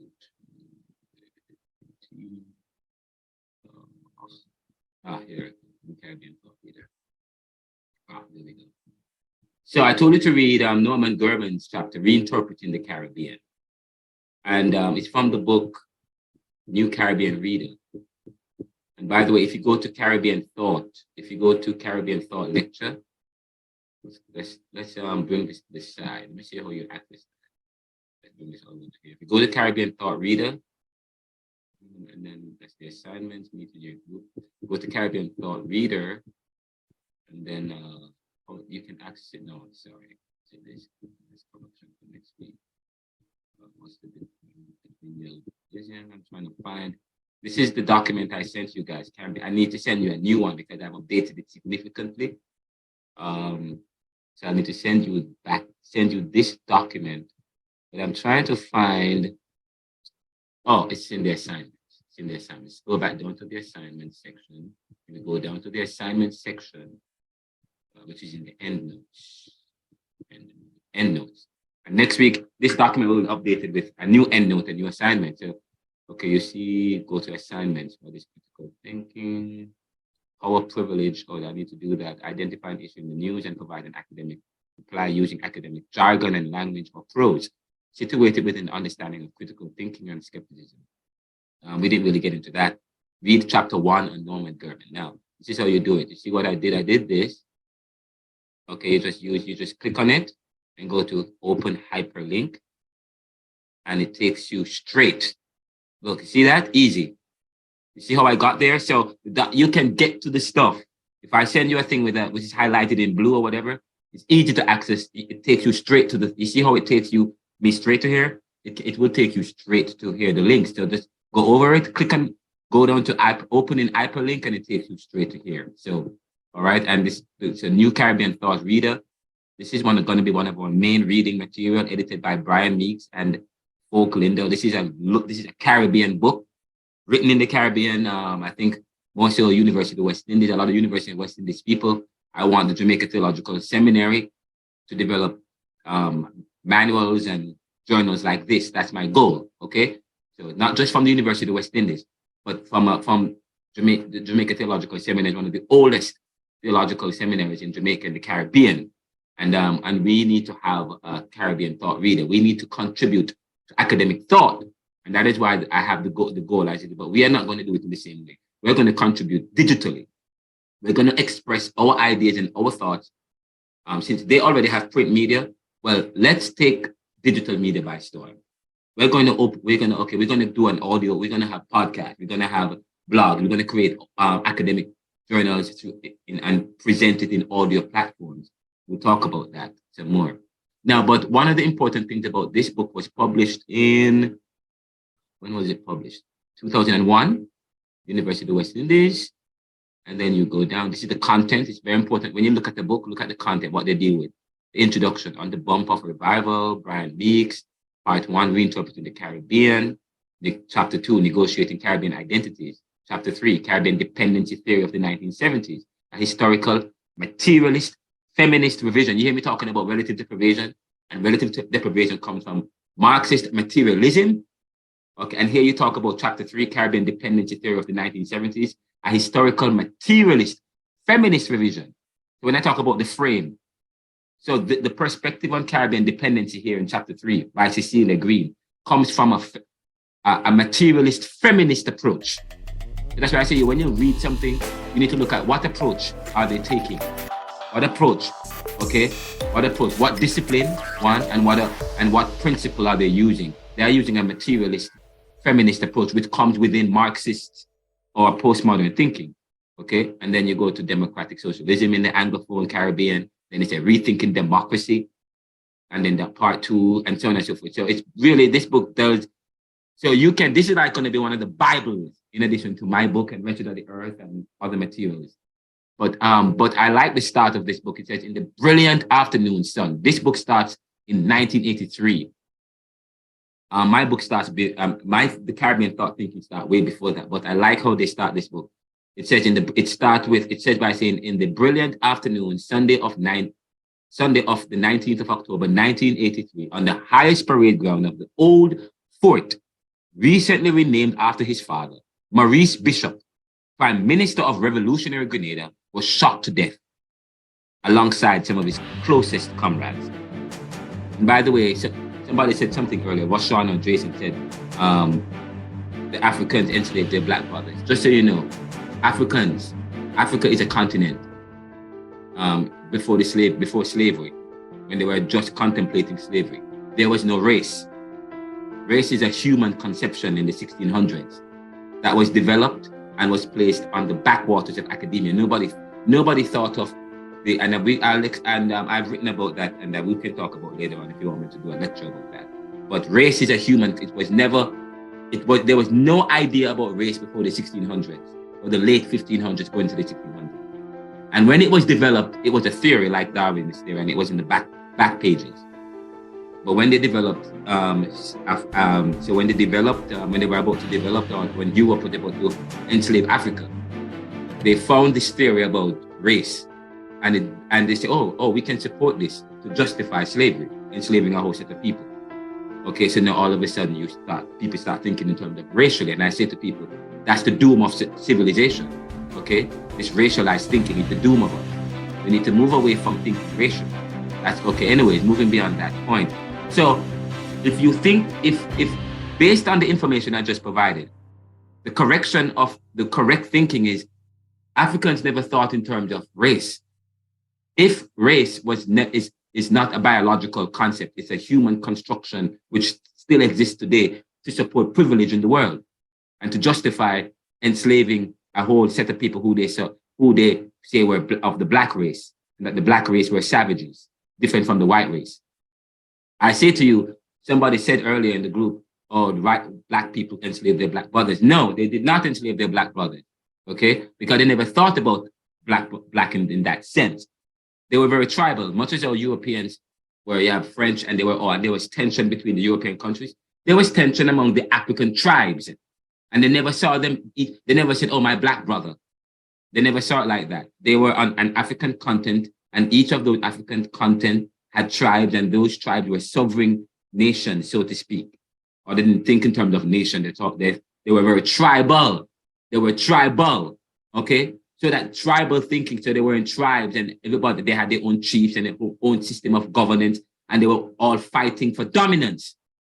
Okay, so when you say, well, their black brothers enslaved the other, no, they did not really. It wasn't like that. They didn't think in terms of black brothers. They think tribally. So they were tribal. So no, they did not enslave their brothers. Okay, they enslaved another tribe that they were competing against. But the thing is, the Europeans were very smart. Okay, because they went into Europe and made deals with one African country. And the African, with one African tribe, and the tribe says, oh, great, this is great, because that would give me an advantage over the others. So they made the deal. They exchanged guns, yes, for slaves. And they went and, but that same deal that they made that the Europeans made with one African tribe, they made it with other African tribes, okay? And so then you have all of a sudden chaos in Africa. And then, of course, that led to the domination of Africa by Europe as well. Okay, in addition to the slave trade. So you have to think, when you study history, you think in those, that's critical. That's when you revisit history, then you can say, oh, well, that's what really happened. But importantly, as I read this, it talks about revolution, how in Grenada, they start from 1983. And Grenada, it says, Maurice Bishop, Prime Minister of Revolutionary Grenada, was shot to death alongside some of his closest comrades. How was this possible? That this former prime minister, or this prime minister, was shot by his own people fighting for freedom and for independence and so on. And it says, in a bizarre sequence of events, the exact order of which remains an issue of bitter dispute 16 years later. And it goes on and on and on. It says, Bishop, in the eyes of many of his supporters in the ruling New Jewel movement, plummeted from the unassailable position of Jefe Maximo he had in the weeks before. And I don't want to read that part. I'm going to go straight down. And it says, in a massive outpouring of popular support, they marched to free Bishop from his residence located on one of the many hills overlooking the beautiful St. George's Harbor, meeting no resistance from the soldiers of the People's Revolutionary Army. They released him and headed back to Market Square, and it goes on and on and on. But it's a picture talking about the demise of Maurice Bishop and the revolution of the Revolutionary Party. And they said that this particular event, which also saw the invasion of the US, the United States Navy SEALs, their influence in the Caribbean, so led to the demise of the revolutionary movement and Maurice Bishop. And it says, long before the symbolic collapse of the Berlin Wall, the invasion of Panama to purportedly capture its president, Noriega, and the Iraqi conflict, the collapse of the Grenadian Revolution, and the US invasion signaled not only the end of a particular variety of Caribbean Marxism, but the demise of an entire notion of sovereignty and non-alignment. Along with these, though, far less evident, the Grenada debacle eclipsed a new but palpable present. Its sense of self-confidence that had been growing among the small island and contiguous mainland territories of the wider Caribbean. For my generation, radicalized in the popular awakening that accompanied the Black Power movement in the late 1960s, our hopes for a different, more equal, for a more justice Caribbean were at first raised and then dashed by the course of events in the following decade and a half. Grenada was the last nail in the coffin. But before that, deadening seal, there had been the revelation of the corrupt Burham regime in Guyana and the death by assassination of that country's first son, Walter Rodney, and the running to ground of the Manley government in Jamaica by a brutal, relentless process of financial, psychological, and military destabilization in the region. So it talks about what was going on in the 80s, the 70s, leading to the 60s, 70s, 80s, and the 60s, 70s, because the 60s to the 70s represent a new beginning of the nation for the Caribbean, trying to find themselves. But at the same time, there was this penetration from outside. And Mr. Gervin referenced this quite powerfully. And you can continue and you can read that, but I'm going to wrap this part up by saying the Caribbean region, perhaps due to its smallness and vulnerability, has been at the receiving end of the momentous events that characterize this particular moment.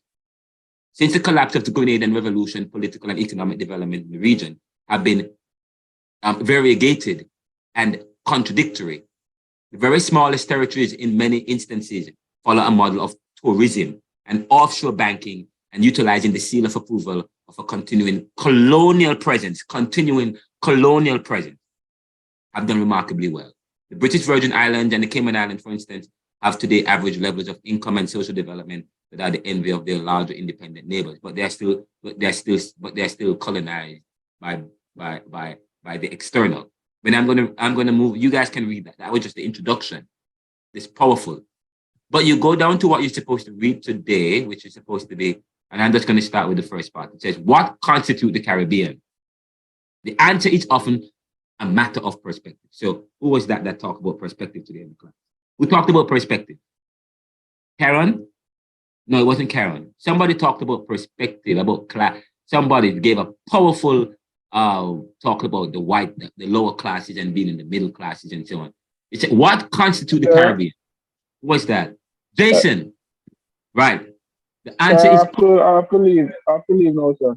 What time is it? No, I'm saying I have to leave now, sir. All right, tell me when it's 5 minutes before 9:15, but it says that's sir, fine. It's already 9:16, sir. All right, we'll wrap up here. So the answer is often a matter of perspective and of context. Again, what constitutes the Caribbean? The answer is often a matter of perspective and of context. Anglophones in the region usually speak and think of the Caribbean as meaning the English-speaking islands, or the member states of the Caribbean community and CARICOM, Caribbean market. Sometimes the phrase the wider Caribbean is employed to refer to what is in effect the orders. In the Hispanic literature, El Caribe, so on and so forth, so on and so forth. You can read that. So next week, we're going to do something else. thank you guys so much for joining the class. There was one other, I didn't get to do the other lecture that I wanted to do. What's going on here? Let's stop this. Okay, so could we start with our presentations next class? Since we had the I will start. I had a because tonight's class was so engrossing, it was very informative and exciting, but we really have to go through that so we can to understand. Next class we will do we're gonna watch the film Life and Death for the last hour. I'll wrap up this presentation.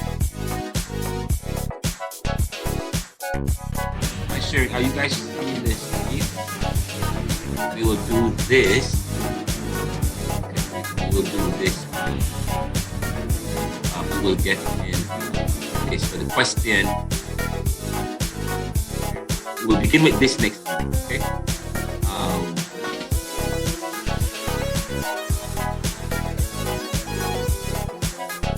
By the way, I said unemployment. Unemployment report is out, lowest since 2018. Nevertheless, many in the tech, media, and retail and food industries are laying off. This is the US. Income inequality is at its highest. More people are poor or falling into abject poverty.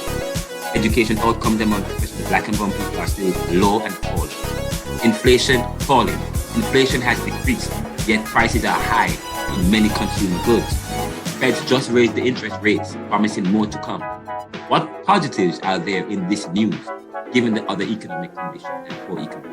Now, the reason why I put that right there is I said I was watching the news earlier in the news saying that by the way, the economy they added about millions of jobs, the highest since 2018. But I looked at it critically and I said, yes, the unemployment report is its lowest since 2018. Nevertheless, many in the tech, media, and retail and food industries are laying off. Income inequality is at its highest. More people are poor or falling into abject poverty. Education outcomes are still low and falling. Inflation has decreased, yet prices are high on many consumer goods. The Feds just raised the interest rates, promising more to come. What positives are there in the news, given the other economic conditions and poor economic outlook? You notice how I responded to the news about that's critical. Yes, people are celebrating and rejoicing over this news. But then you have to put into perspective what is going on in the economy. I said, nevertheless, look what's going on. So this is how you speak to what's happening in the news of the day. When I ask you to make a comment, and I wanted to talk about that. And the next thing I wanted you to do, okay, hold on.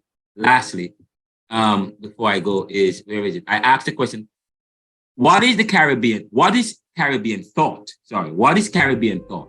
Or what is the Caribbean? And I put the past influences on the present. That's very important. And I say to you that this is a question of being. And I'm going to end with this. What is the Caribbean? This is the last 2 minutes. I will end here. What is the Caribbean? This is a question of being.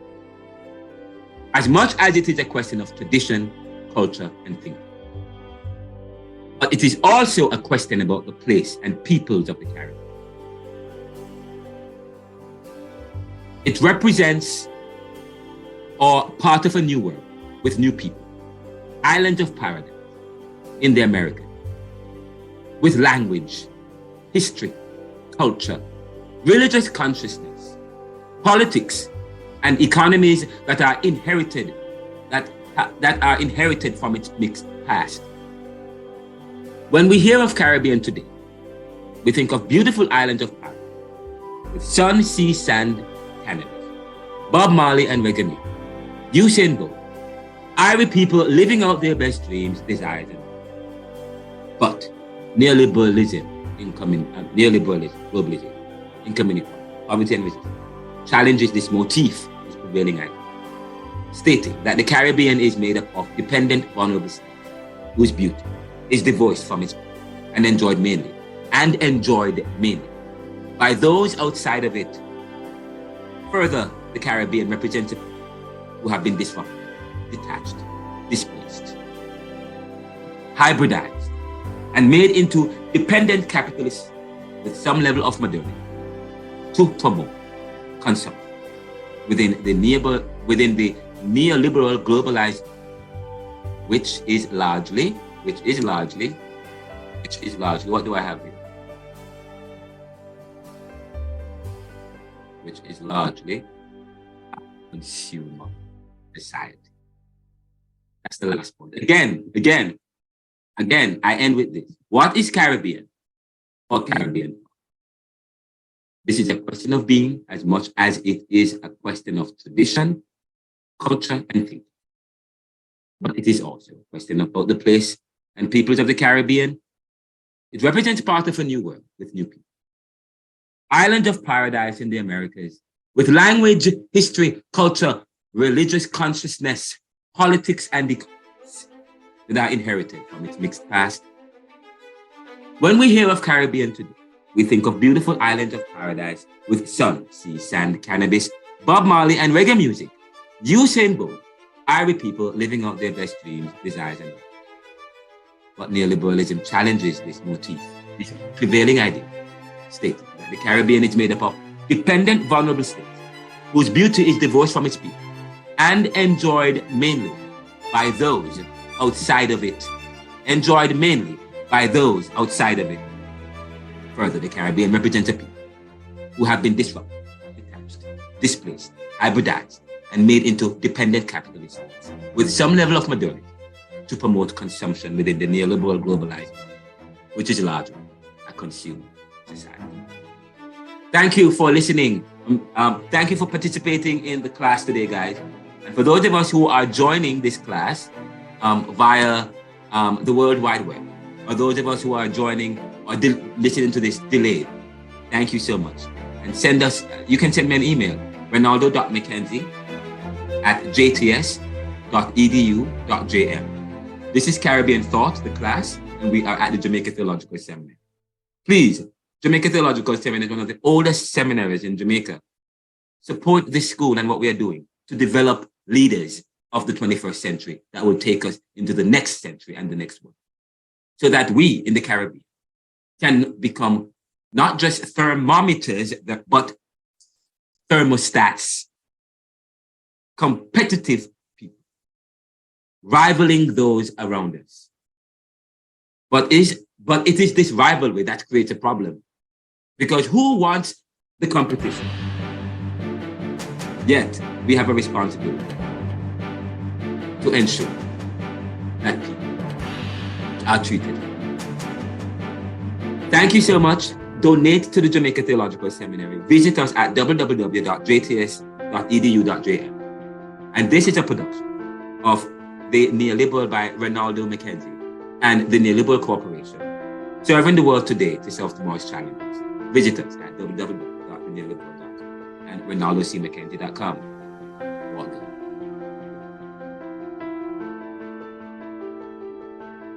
Bye, guys. Thank you and good night. You guys were awesome. This is one of my favorite classes.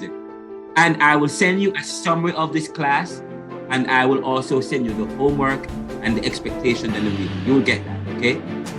Okay, so thank you so much. Take care, walk good. And thank you, Miss Campbell, for joining us for this class. All right. All right, sir. Take care. See you then. Looking forward to the communication in the email. Yeah, man. Definitely. And the chat, you guys were talking in the chat. So, and I actually, the Zoom recording, they also send me a copy. They send me a copy of all the chats, all the talking points. So I'm going to put that together in a nice voluminous document close towards the middle of the semester. I can't do it now because I have a lot of chat and talking that I have to transcribe. But you guys will get all of that. And I said to you, you guys are all going to pass. You guys did well. Blessed weekend, sir. Yeah, man, you guys did so well today. I love it. Take care. Wonderful.